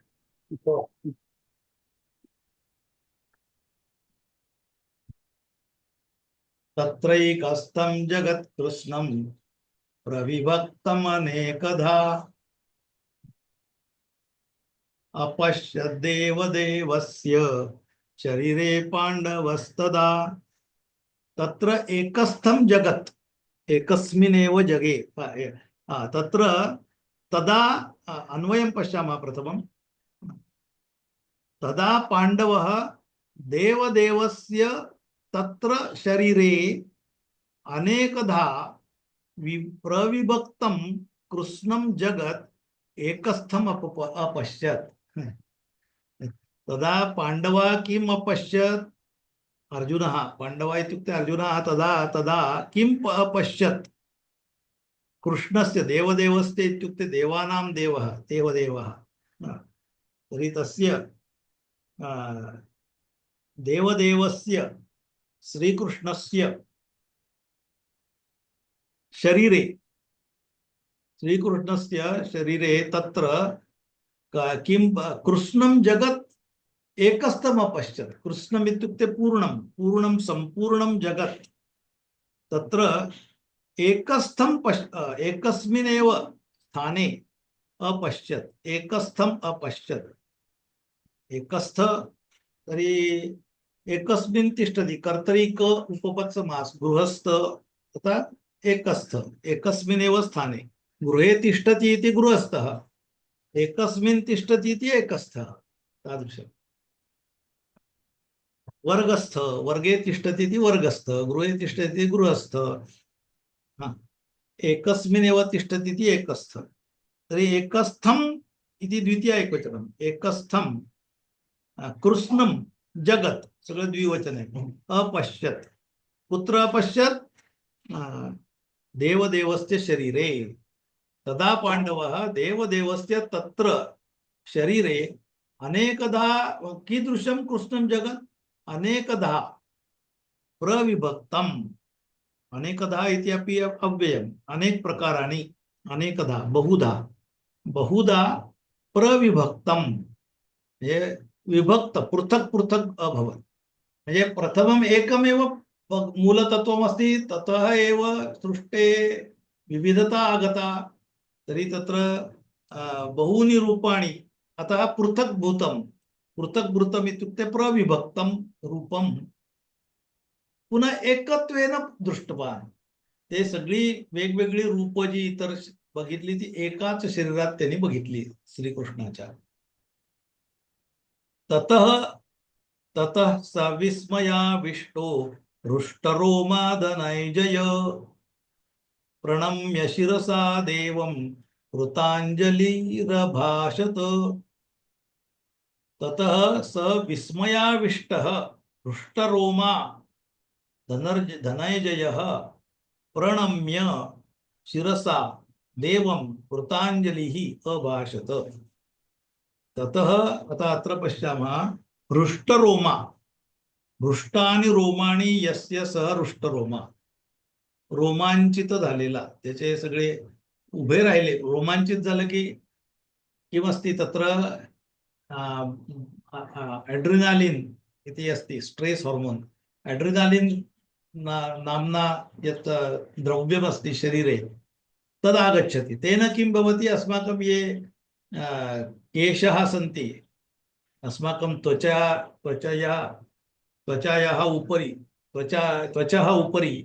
केशाः सन्ति ते उत्तिष्ठाः भवन्ति तर्हि रोमाञ्चित इति वदामः तत्र सरोमाञ्चः हृष्टरोमा तर्हि हृष्टरोमन् इति भवति प्रातिपदिकं हृष्टरोमाः इति हृष्टरोमा इति तस्य प्रथमा एकवचनं भवति आत्मन तसं आत्मा तसं हृष्टरोमा हृष्टानि रोमाणी यस्य रोम म्हणजे ती केस अंगावरचे ते उभे राहिले असं हृष्टानि रोमाणी यस्य सा हृष्टरोमाः तरी रोमांचित झालेला असा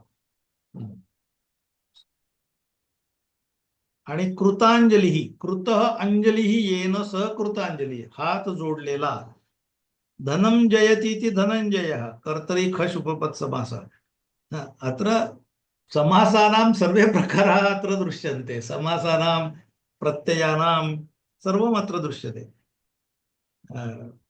विस्मयाविष्ट विस्मयेन आविष्टः तृतीया तत्पुरुषः समासः अस्ति हृष्टरोमा हृष्टानि रोमाणि यस्य सः इति बहुव्रीहि अस्ति धनै जयति धनं जयति इति धनञ्जय कर्तरि खश् उपपत् समासः अस्ति। कृत अंजलि येन सह कृतांजलिः पुनः बहुव्रीहि समासः।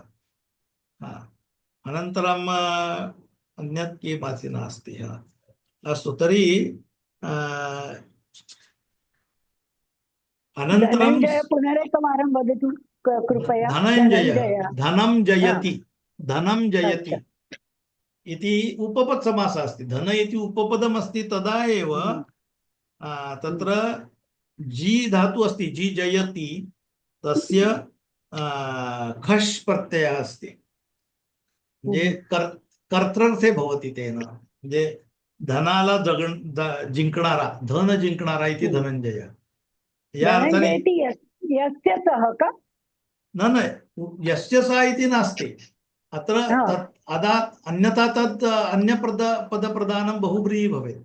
अत्र किमस्ति खश् प्रत्ययेन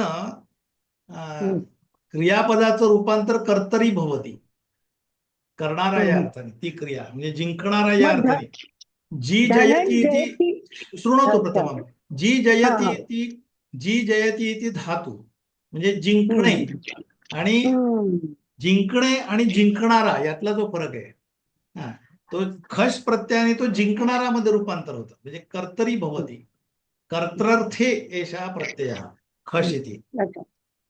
धनं जयति यः सः का धनं जयति यः सः न धनं जयति इति धनंजयः जो त्याचा अर्थ तो की जयती आहे म्हणून तर तो अलौकिक विग्रह आहे। किम अस्ति लौकिक विग्रह किं भवति पुनः तत्र स्वपद विग्रह तर अस्वपद विग्रह। आता अत्र ते आपण बघितलंय सगळं की विग्रह कधी लौकिक विग्रह अलौकिक विग्रह लौकिक विग्रहामध्ये पुन्हा स्वपद विग्रह अस्वपद विग्रह अत्र स्वपद विग्रह अस्ति। अत्र विग्रहवाक्यं किं भवति धनं जयति इति भवति किल किन्तु तत्र जयति इति न दृश्यते जयः इति दृश्यते अतः एतत् अस्वपद विग्रहः अस्ति। अस्वपद विग्रहः अस्ति तदा नित्यं समासः भवति। एतत् सर्वं पुनः स्मरणार्थं वदामि नित्यं नित्यसमासः भवति अस्वपद विग्रहः। अतः इदानीं धनं जयति इति धनञ्जयः। अतः अत्र जयः इति उपपद यदस्ति किम् उत्तरपदं जयति जयः इति भवति जी धातु अस्ति जी जयति इति धातु तत्र खश् प्रत्ययः अस्ति तत्र खश् प्रत्ययः अस्ति अतः ख गच्छति श गच्छति केवलम अ अवशिष्यते किंतु ख जाण्यापूर्वी काड्या करून जातो काय केले त्यांनी तिथे नुमागमः भवति म्हणून तो धनं जयति ऍक्च्युअली काय व्हायला पाहिजे धनं जयति तर याचा समास करताना काय करायला हवंय धनम हे प्रथम बाजूला ठेवलं त्याचं पुन्हा काय करायला पाहिजे प्रातिपदिकम घ्यायला पाहिजे विभक्ती वस्त्र काढून टाकायचे तेवढे धन जायला पाहिजे ते विभक्ती प्रत्ययं गच्छति सुपो धातु प्रातिपदिकयोः सूत्रं किं वदति समासात् पूर्वं तस्य विभक्ती प्रत्ययः गच्छति केवलं प्रातिपदिकं स्वीकरणीयं मग धन आगच्छति मग पुन्हा धनंजय कथं झालं गप्तीशीर भाग यायचा म्हणजे पहिल्यांदा धनम मधला काय लौकिक विग्रह किं धनं जयति अलौकिक विग्रह किं भवति धन योग द्वितीय एकवचन विभक्ति प्रत्ययः योग जी धातु योग खश प्रत्ययः इति अलौकिक विग्रहः। अनन्तरं सुपो धातु प्रातिपदिकयोः सूत्रेण द्वितीया विभक्ति प्रत्ययः गच्छति मग धनं च स्थाने किं भवति धन अनन्तरं जी धातोः कृते खश प्रत्ययस्य योजनेन जयः इति अभवत्। इदानीं धन अधिक जय धनजयः का नाही झालं तर तो जो खित प्रत्यय होता ख इति त्याची खश प्रत्ययामुळे काय झालं की तो खित प्रत्यय झाला आणि खित प्रत्यय जेव्हा असतो त्यावेळेला त्याला नुमागम होतो म्हणजे न इति आगमः भवति म्हणून तो परत तिथे धन अधिक न अधिक जय इति अभवत् धन अधिक न अधिक जय, म्हणजे प्रथमम धनम अधिक जयती, तसे अलौकिक विवरा धन अधिक विभक्ती प्रत्यय द्वितीय विभक्ती प्रत्यय अधिक जी धातू अधिक खस प्रत्यय अनंतरम सुपो धातू प्रातिपदिक योमुळे ती प्रत्यय गेले, मग फक्त धन अधिक जी अधिक खश, मग धन अधिक जय, मग आता पुन्हा नकार आगच्छति, खित प्रत्यय अस्ति अतः नकारा नुमागम भवति, म्हणून मग धन अधिक न अधिक जय, मग आता तो न आहे पुन्हा त्याचा अनुस्वार हा पदांतस्य नश्च पदांतस्य, म्हणजे जे नकार मकार बोनुस्वार हा, हे जे सूत्र आहे मकाराचा अनुस्वार करणार हा, आणि अनुस्वारस्य येई परसवर्ण, म्हणजे अनुस्वाराचं पुढचं हे करणार. तर आता इथं अत्र किम अभवत तथैव बोनुस्वारा ते मकारासाठी असते, आणि नकाराचा सुद्धा अनुस्वार होतो कधी, जर नकार पदांत अपदांते पदांताला असेल त्या नकाराचा अनुस्वार नाही होत, पण मध्ये जर आलेला असेल तर त्याचा अनुस्वार होतो. मग आता पदाच्या मध्ये आला ना हा न, म्हणजे धन अधिक न अधिक जय, आता हा न पदाच्या मध्ये आला म्हणून त्या नकाराचा अनुस्वार झाला, म्हणजे धनम जय झालं. आता तो अनुस्वार आहे, त्याचा अनुस्वार असे येई परसवर्ण हा, म्हणजे पुढे ज आहे म्हणून ज कुठल्या वर्गातला आहे, च वर्गातलं आहे, त्याचं शेवटचं काही य, म्हणून धनाई जय इति रूपम अभवत्. स्पष्टम मया प्रेषितमपि अस्ति एतत् सर्वं.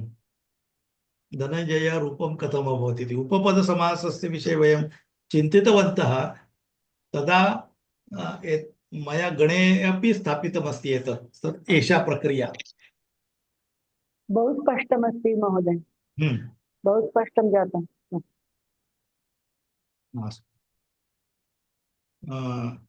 तर्हि धनञ्जयः इति तस्य विशेषणमेव, तर्हि विशेषणमिति नाम अपि धनंजय इति अर्जुनः. कृतांजलीयेन सह, म्हणजे उंजळ बांधून उभा असलेला. अत्र बहुब्रीही समास असते. कृत अंजली, कारण बहुब्रीही का आणि अत्र उपपद समास का नाही, किंवा इतर तत्पुरुष का नाही, याचा जेव्हा आपण विचार करू त्यावेळेला काय करू आपण, पूर्वपदम उत्तरपदम दोन्ही असतं. याच्यात काय कृत आणि अंजली हे उत्तरपदम आहे. आता कृता एक क्रियापद जोडून बघायचं त्याला, कृतांजली गच्छती. आता कह गच्छती, कृतः गच्छती व अंजली गच्छती. अंजली पण जात नाही आणि कृत पण जात नाही ना, म्हणजे या दोन्ही पदांना महत्व नाही. अन्य पदप्रधानम आता बहुव्रीही कृतांजली ही इति विशेषणं कृतमस्ति. आणि धनंजयः इति उपपदसमासः इति तत्पुरुषस्य भागः, म्हणजे अत्र आता अत्र किमस्ति, पुन्हा उपपदसमासः, म्हणजे नुसतं जयः गच्छति इति अपि न भवति. धनं जयति इति सह जयः धनंजयः गच्छति, आता उपपदसमास हा त्यातला भेद आला, नाही तर तो नुसता तत्पुरुष समास झाला असता. पुन्हा जिंकणारा गेला होऊ शकतं तसं, पण जय हा डायरेक्ट शब्द होऊ शकत नाही. म्हणजे जी धातूला खस प्रत्यय लावून जय हे रूप सामान्यतः होऊ शकत नाही स्वतःच्या मर्जीने. त्याच्यासाठी कुठलं तरी उपपद तिथे असलं पाहिजे, द्वितीय विभक्ती बदल कर्म उपपद असलंच पाहिजे. मग तिथे द्वितीय विभक्तीचं ते पद आहे म्हणून जीचा जय झाला, म्हणून हा उपपद समास आहे. तो जय हा नुसता जय हा गच्छती अर्थच नाही ना, जय हा शब्दच होऊ शकत नाही. धनम जय, धनम आहे उपपद आहे म्हणून तो जीला लावून जय झाला आणि धनंजय झाला. कुंभकारः कारः गच्छति, मग कुंभ हा गच्छति इति नास्ति, कारः गन्तुं शक्नोति, किंतु कार हा शब्दच होऊ शकत नाही आधी कुंभ तिथे असल्याशिवाय, म्हणून कुंभकार हा उपपद समास झाला, अन्यथा तो तत्पुरुष समास झाला असता. हा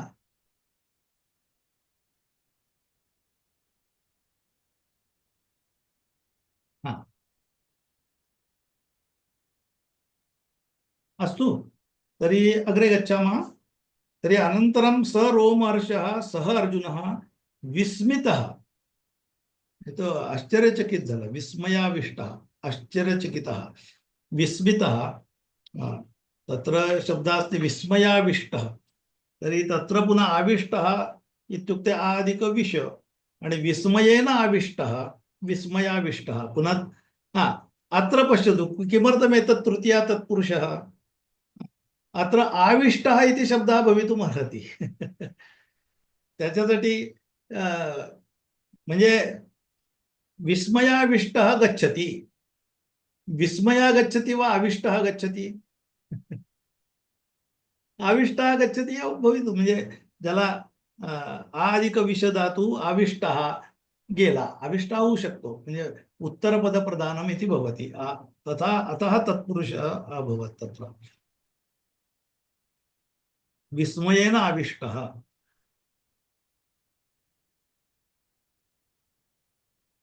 अतः अत्र रुष्टरोमः इति बहुव्रीहि किमर्थम् अभवत्, पुनः गच्छति, रुष्टरोमा गच्छति, मग रोमाणी गच्छन्ति वा, म्हणजे रोमाणी म्हणजे केस जात आहेत का, नाही, व रुष्ट गच्छति वा, रुष्टानि गच्छन्ति वा, न अन्य पदप्रधान म्हणून तत्र तत् एतत् भवति बहुव्रीहि। एतत् चिन्तनं यदि वयं कुर्मः किमर्थं बहुव्रीहि किमर्थं तत्पुरुषः, तेन अस्माकं किं ज्ञानमपि यदस्ति तद् दृढं भवति। समासविषये केवलं यदि वयं पश्यामः तत्पुरुषः इत्युक्ते किं, बहुव्रीहि इत्युक्ते किं, तत् केवलं दृष्ट्वा न, यदा तत् तस्य प्रयोगः जातः तदा अन्य समासः भवितुम् अर्हति वा न इति चिन्तनं करणीयम्। किमर्थम् एषः इति अत्र, अतः 11 अध्यायः बहु महत्त्वपूर्णः अस्ति भाषाभ्यासस्य कृते। समासस्य विषये तन्तः अपि बहवः सन्ति, तद्धितः अपि सन्ति, सर्वमस्ति 11 अध्याये। प्रथमे अध्याये अपि प्रथम अध्यायः दशमे अध्यायादिकं किमपि नास्ति एव, 11 अध्यायः तथा प्रथम अध्यायः, तत्र तत्त्वज्ञानं किमपि नास्ति एव, वा यदस्ति तत् पूर्वम् उक्तमस्ति, अधिकं केवलं भाषाभ्यासः अधिकः अस्ति। आम् महोदय, आविष्ट इति स्वतन्त्रपदमस्ति खलु, आविष्टम् अधिकविष्टः प्रवेश केलेला पदमस्ति, तर्हि उत्तरपदप्रधान आविष्टः गच्छति, स्पष्टं समासविषये। तस्मात् कारणात् तत्पूर्वं तत्पुरुषः थोडासा हसवतो आता याच्यामध्ये, गमतीशीर सांगतो समासविषयी कल्पना देण्यासाठी अशा उपमा दिली की पूर्वपद आणि उत्तरपद, तरी युगल असते पती पत्नी संसारे, त्याच्यामध्ये कुत्रचित किम अस्ति, पुरुषः डॉमिनेंट अस्ति, स्त्री डॉमिनेंट नास्ति, सहसमासः किं भवति, अव्ययीभावः समासः भवति। कुत्रचित् पुरुषः डॉमिनेंट नास्ति, पत्नी डॉमिनेंट अस्ति, सा निर्णयं करोति, पतिः अनुमोदनं ददाति, तर्हि पत्नी जिथे डॉमिनेंट आहे तिथे उत्तरपदप्रधानं तत्पुरुषः। कुत्रचित् किं भवति, दोघंही डॉमिनेंट असतात, मग ते केवलं दोघंही द्वंद्वयुद्ध चालू असतं तिथं कायम, तो द्वंद्व समासः। अनंतरम दोघंही डॉमिनेंट आहे, दोघंही पहिलं किंवा दोघंही डॉमिनेंट नाही आहेत, अशा परिस्थितीत काय होतं, एक तर द्वंद्वयुद्ध चालतं चालतं, शेजारी पहिल्यांदा काही दिवस ऐकतात, नंतर सोडून देतात, यांचं रोजचंच आहे म्हणून, मग ते त्यांना काही महत्व राहत नाही, त्यामुळे तिसरीकडेच ते बघायला लागतात, तो बहुव्रीहि समास होतो। म्हणजे उत्तरपदही प्रधानं नास्ति, पूर्वपदमपि प्रधानं नास्ति, किंचित विनोदार्थम् उक्तवान्, तदस्ति बहुव्रीहि समासः। जाणायचं कसं, तेच म्हटलं की एक क्रियापद लावायचं की आता ह्या घरामध्ये तत्पुरुष समास आहे का उत्तर अव्ययी भाव आहे, बघ कसं ओळखायचं, एखादा निर्णय द्यायचा, एखादा क्रियापद लावायचं, त्यांनी लावून बघायचं की तसं सीतापती अस्ति, तत्र गच्छति इति अर्थ, सीता गच्छति वा पती गच्छति पती गच्छति, सीता न गच्छति. आता उत्तरपदप्रधान. तसं या संसारात एक निर्णय टाकायचा, मुलाला कुठल्या शाळेत घालायचं किंवा तत्सम. तर ज्यात जो डॉमिनंट निर्णय देईल तो समाज तिथे ठरवायचा. अस्तु, अग्रे गच्छामः.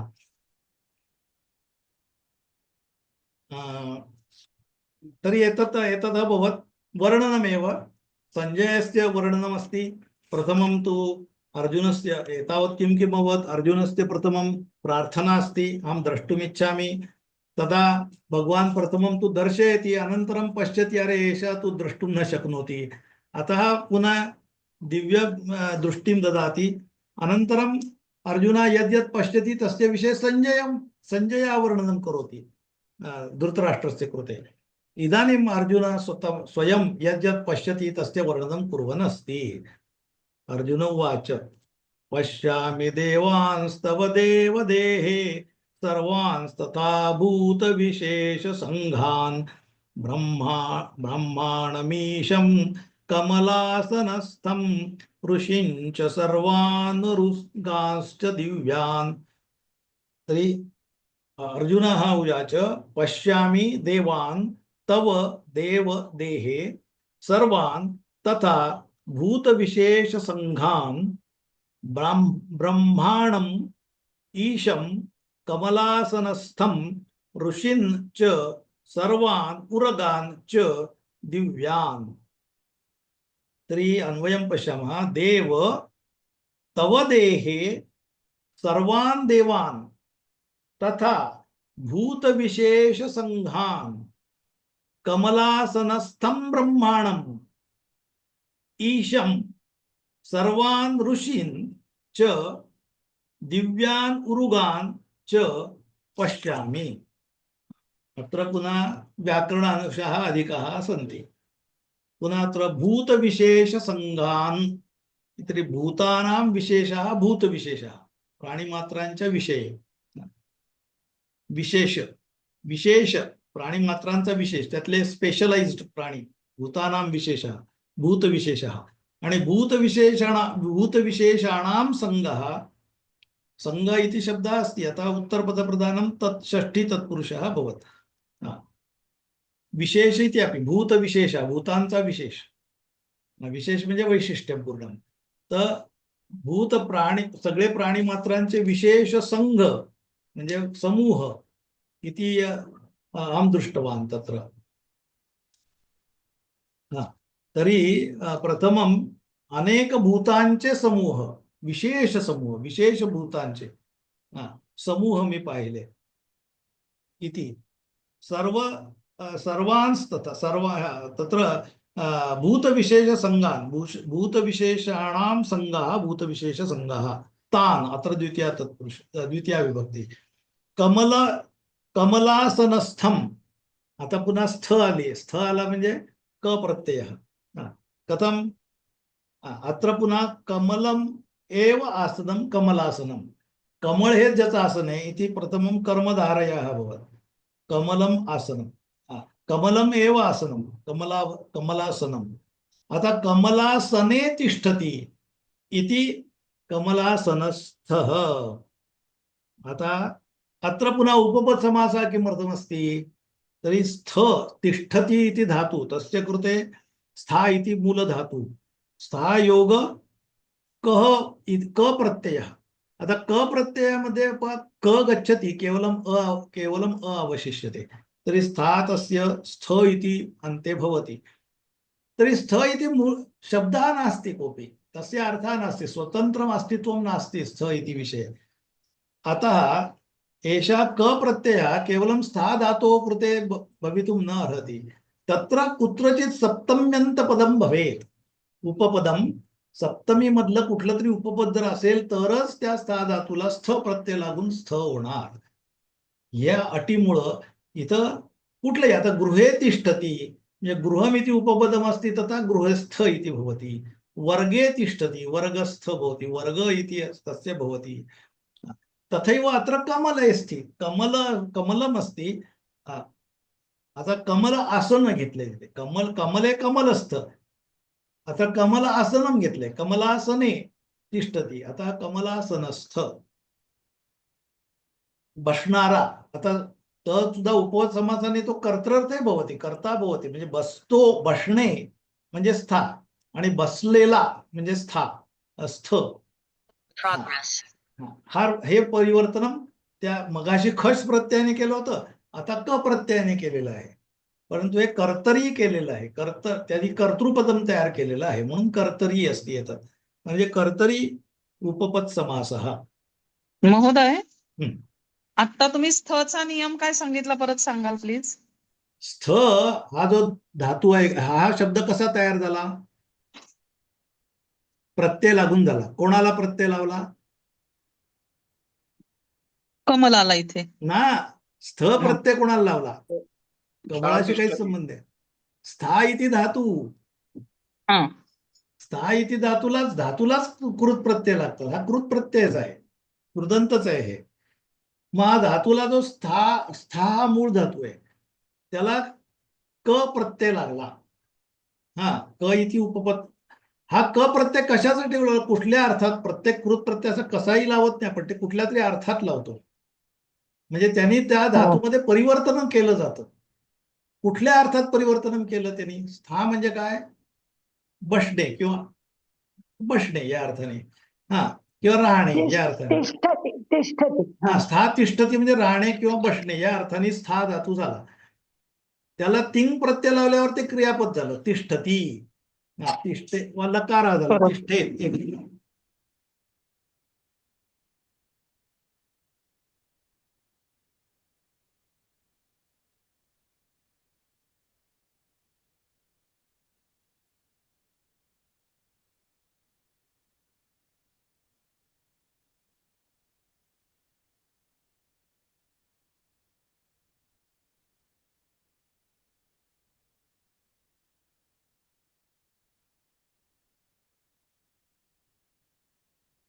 हा, हरिओम. तरी स्था इति धातू म्हणजे तिथे असणे, राहणे या अर्थाने घेऊ आपण स्था इति. आता इथं तत्र स्था इति धातो तिंग प्रत्यय लावला तर तिष्ठती इति भवति, वा तिष्ठती झालं. तिष्ठेत, वा लकारस्य कुठले 10 लकारातल्या लावला, तिष्ठेत, तिष्ठती, तिष्ठतु. हा, येथे सर्व भवती लकारस्य क्रियापदम भवति. कृत प्रत्यय किं करोति? तस्य रूपांतरम कुत्रतरी अन्यत्र करोति, नामपदे करोति, क्रियापदे न करोति. आपण बघितलं वाक्यामध्ये एक क्रिया असते, ती क्रियापदम, आणि ते करणारा कोणीतरी कर्तृपद. तिथे त्या कर्तृपद आणि वाक्यामध्ये इतरही संबंध बघितले आपण.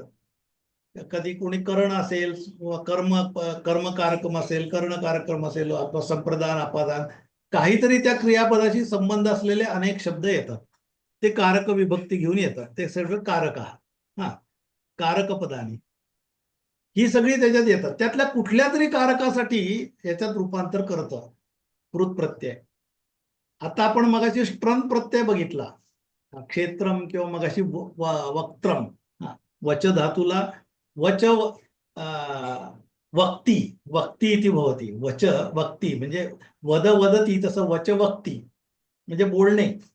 आणि वचला, आता आपण त्या वचाला धातूला स्ट्रन प्रत्यय लावला, म्हणजे तो कुठल्या अर्थात लावलाय? करणार्थे लावला. म्हणजे ज्यांनी बोललं जातं, बोलणं वेगळं आणि ज्यांनी बोललं जातं ते वक्त्रम, त्याने बदललं. ते साधन, ज्यांनी बोललं जातं म्हणजे ते साधन, साधन अर्थाने झालं, साधन अर्थाने, म्हणून करणार्थे करणार्थे किंवा भावार्थे. त्या क्रियापदाचा भावच तिथे येतो फक्त. ल्यूट आपण एक क्रियापद विभज्य प्रयोग करून वापरतो त्यावेळेला वचस धातूचं, वद धातूचं वदनम, भाष धातूचं भाषणम, ते त्या अर्थात झालं. म्हणजे बोलणे आणि बोलणं हा फरक झाला. बोलणं, खाणं, पिणं, म्हणजे खादती, खाद धातू खादती, त्याला आपण ल्यूट प्रत्यय लावला, भावार्थी लावला, म्हणजे खाणं या अर्थाने झालं. खाणे आणि खाणं हा फरक झाला. आता खाणे भावार्थे झाला, तो खाणं झाला. आणि त्याला जर आपण आता खाणारा असं केलं तर कर्तृसे झाला. खाणे, खाणारा, खाणं हे फरक कळले ना. आणि ज्यांनी खाल्लं जातं ते खादनाचं साहित्य, हा अशा वेगवेगळ्या कारकात आपण हे कृत प्रत्यय लावतो. कृत प्रत्यय लावून त्याचा परिवर्तन त्या धातूचं आपण त्या वेगवेगळ्या कारकामध्ये करतो. हे समजलं? हो आलं लक्षात. हा, तर तिथे आता इथे आपण जो स्थ प्रत्यय लावला तो कर्तरी अर्थे झाला, म्हणून ते जे कर्तरी क्वीप, कर्तरी स्थ याचे अर्थ काय? तर कर्तरी क उपपद समास, याचा अर्थ काय? पहिल्यांदा क हा प्रत्यय कुठल्या अर्थात वापरलाय, म्हणजे त्यांनी कसलं परिवर्तन केलंय त्या धातूचं? कर्तृपदे केलेलं आहे, कर्तृकारकात केलेला आहे. म्हणजे जो स्था इति धातू होता म्हणजे राहणे आणि राहणारा, हे जे कन्व्हर्जन त्यांनी केलं त्याच्यासाठी क प्रत्यय असतो. म्हणजे घरात राहणारा, गृहेस्थ, तरी स्था धातूचं क प्रत्यय लावून जे रूप होतं ते स्थ झालं. पण हा स्थ हा शब्द इतर काही नसताना नुसता शब्द होतो का? नुसता स्थ अस्ति नाही होत. होऊ शकत नाही होत. नाही. हा. मग तो म्हणजे हा जो क प्रत्यय लावला त्याच्यासाठी काहीतरी एक कंडिशन होती. नुसता कुठलाही धातू घेतला आणि त्याला क प्रत्यय लावला असं चालत नाही.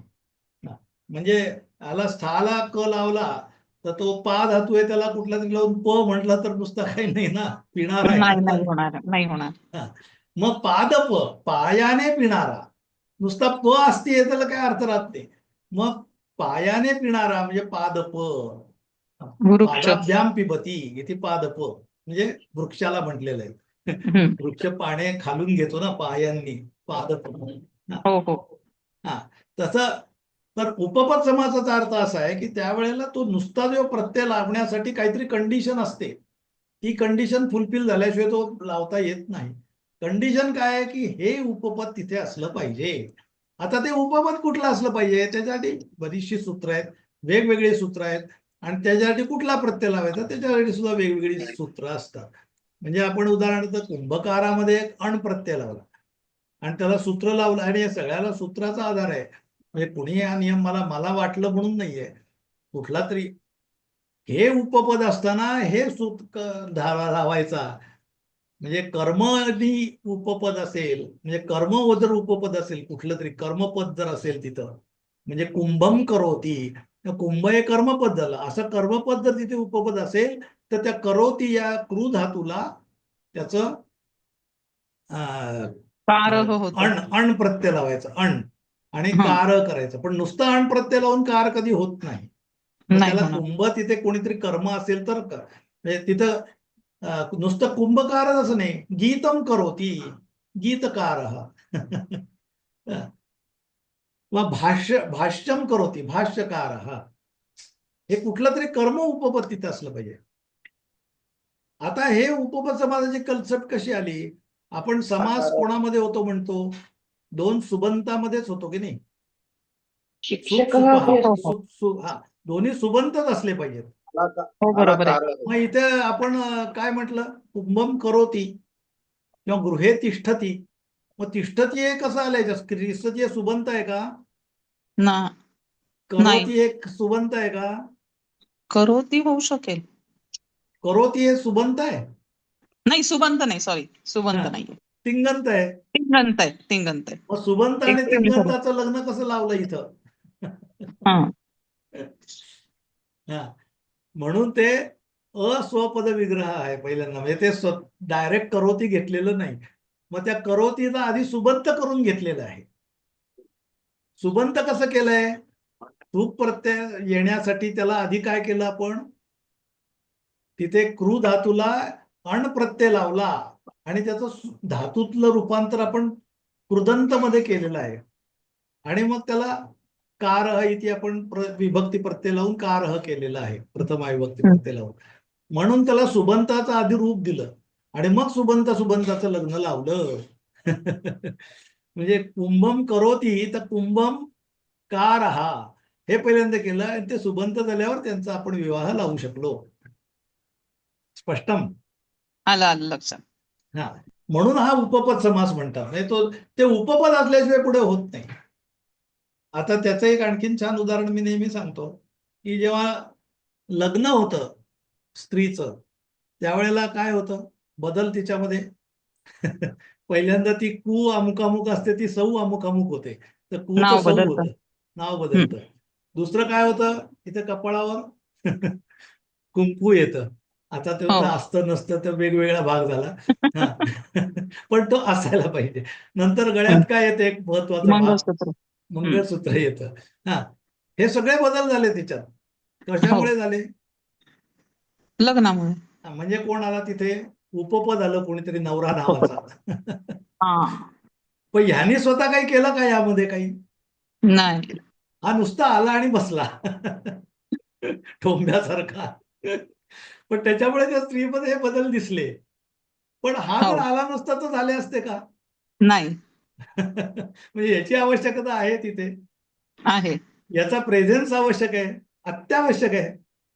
हो, पण हा प्रत्यक्ष काही करत नाही. नाही. त्या प्रक्रियेत त्याने काही भाग घेतला का? त्यांनी मग आता ते लग्नात घालतो तो स्वतः, त्या प्रक्रियेत भाग घेतो ती गोष्ट वेगळी. पण तो नसला समजा, तर नंतर कधी काही तो घालून देतो का दरवेळेला?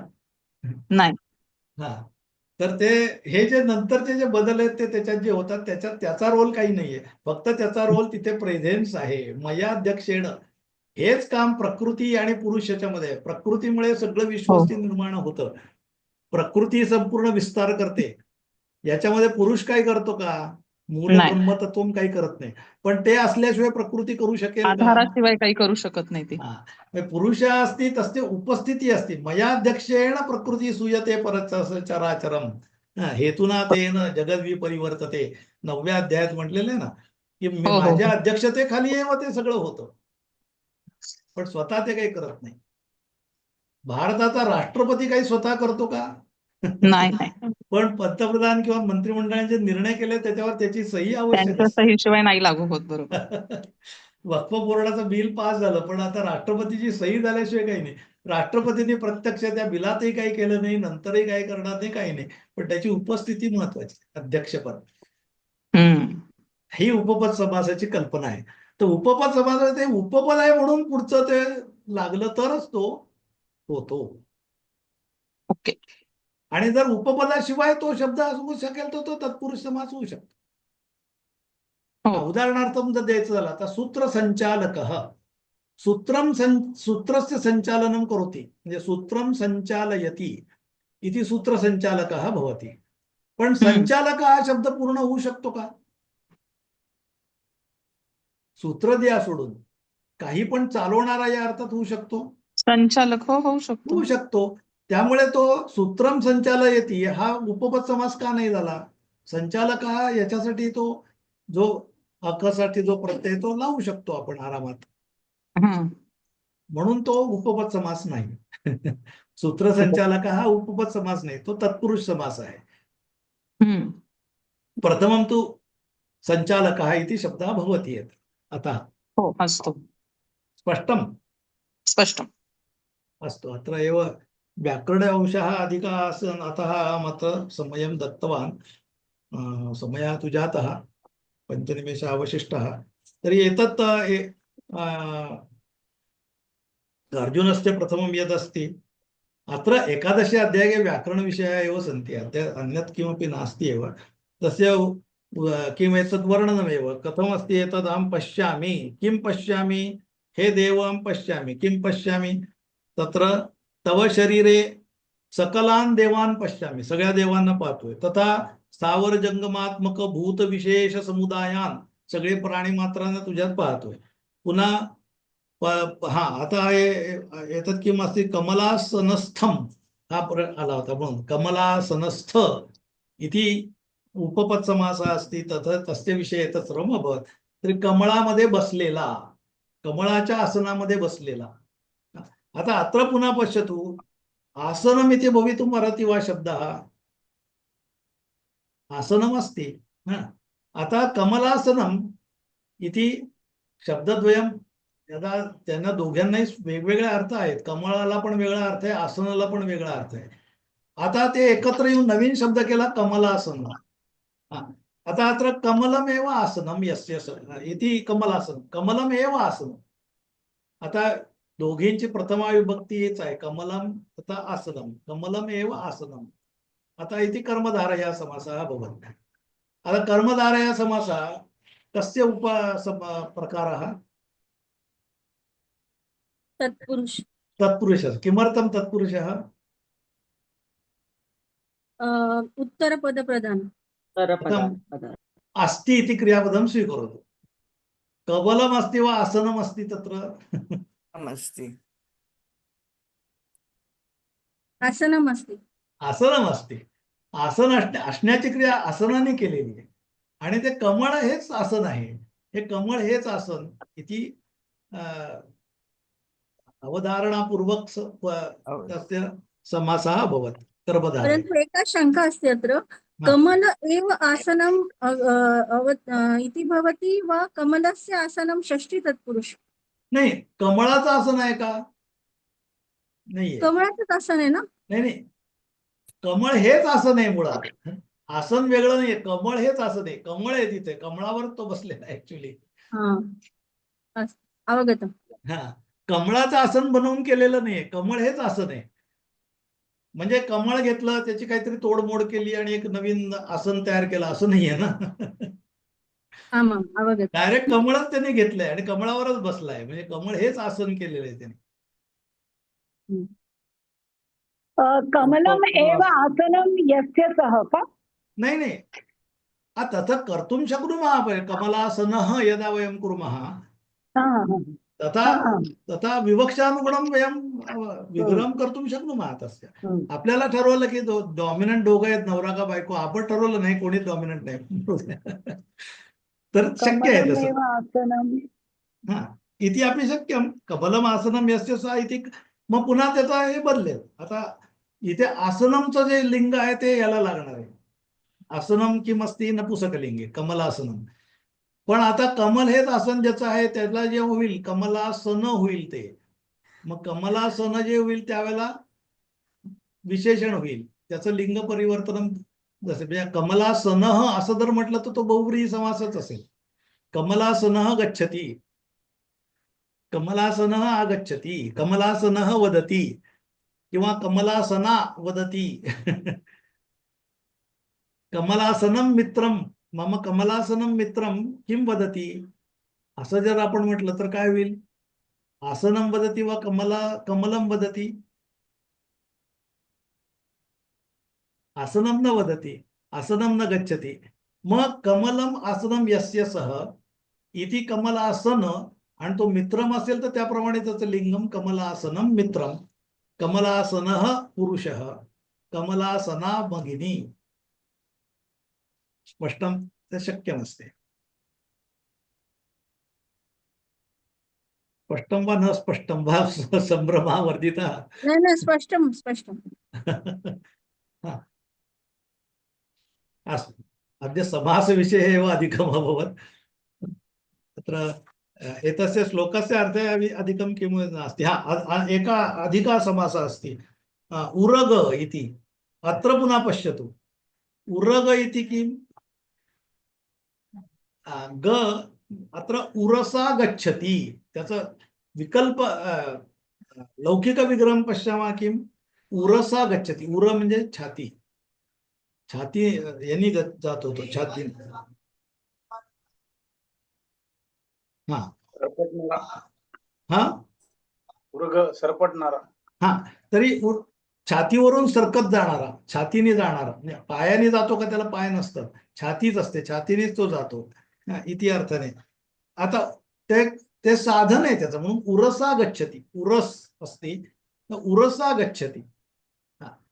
तरी उरसा गच्छति। आता उरस इति तस्य किं भवति? आता गच्छति इति तस्य धातु का मूल एतत् लौकिक विग्रहम् अभवत्, उरसा गच्छति इति। आता तस्य यदि वयम् अलौकिक विग्रहं कुर्मः ते किं भवति?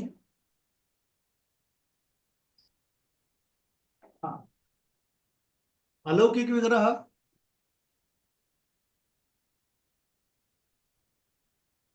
मूल प्रातिपदिकं किम्? उरस। योग तृतीया विभक्ति प्रत्ययः, योग गम इति धातु, आणि तत्र अत्र ड इति प्रत्ययः अस्ति ड इति प्रत्ययः अन्ते तु तस्य अ एव भवति तर्हि तत्र किं भवेत् इदानीं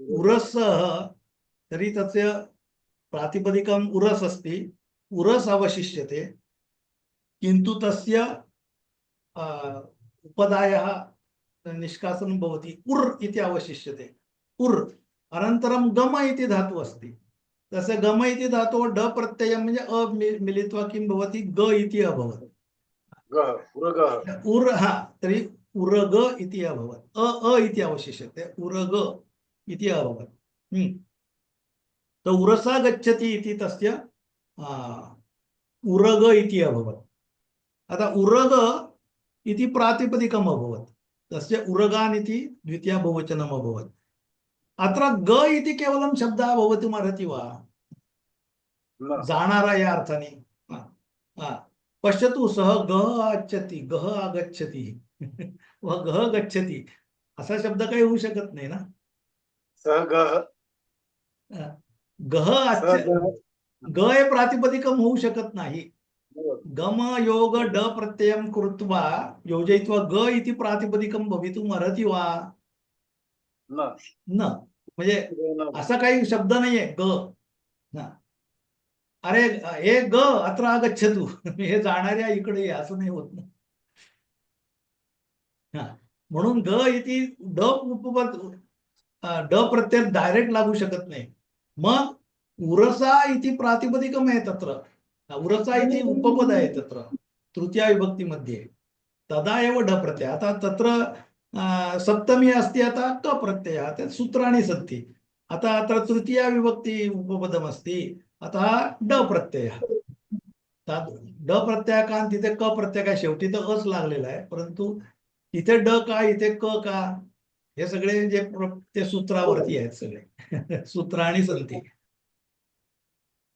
तरी उरग म्हणजे हे चालणार म्हणजे सर्प थोडक्यात छातीवरती सरपटणारे इति उरग तर या सगळ्या सर्पांना पाहतो किम किम अस्तु प्राजक्ता भगिनी किं प्रष्टुमिच्छति असं जर खग म्हटलं तर खे गच्छती होईल तर मग क प्रत्यय लागेल का खम गच्छति खम गच्छती मग कोणचा प्रत्यय लागेल इथे सुद्धा ड प्रत्ययच आहे डच पण तिथे द्वितीय विभक्ती होईल ना नाही जरी असला तरी म्हणजे ते सूत्र माझ्याकडे आता नाही येते त्याचा कुठल्या सूत्रात कुठे ड लावायचा कुठे क त्याच्याबद्दल पण तिथे हाच म्हणजे खग यासाठी तोच आहे ड प्रत्यय धन्यवाद ख इति आकाशं योग्य तदेव उदाहरणमस्ति तत्र तस्य सूत्रम् इदानीं न स्मरामि ग कुत्र क कुत्र ड कुत्र इति विषये पश्यामः द्रष्टव्यम्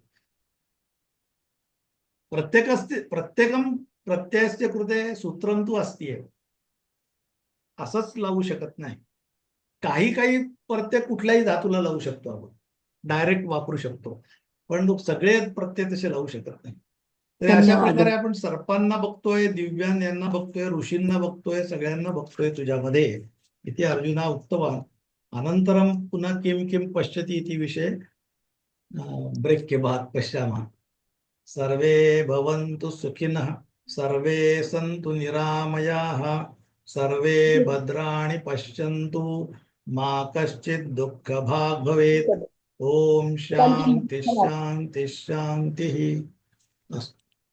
अजून 10 मिनिटं बडबड. धन्यवाद महोदय. हाँ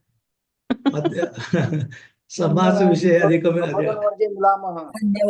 धन्यवादः प्रबोधनवर्गे इदानीं मिलामः.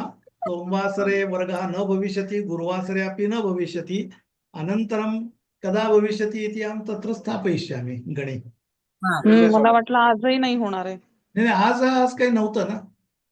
ओके म्हणून काही वेगळा विषय मुद्दाम दिला नाही. आणि पहिल्यांदा मला ते येताना नेट प्रॉब्लेम होते ते काही सुरूच होईना नेट. असतो.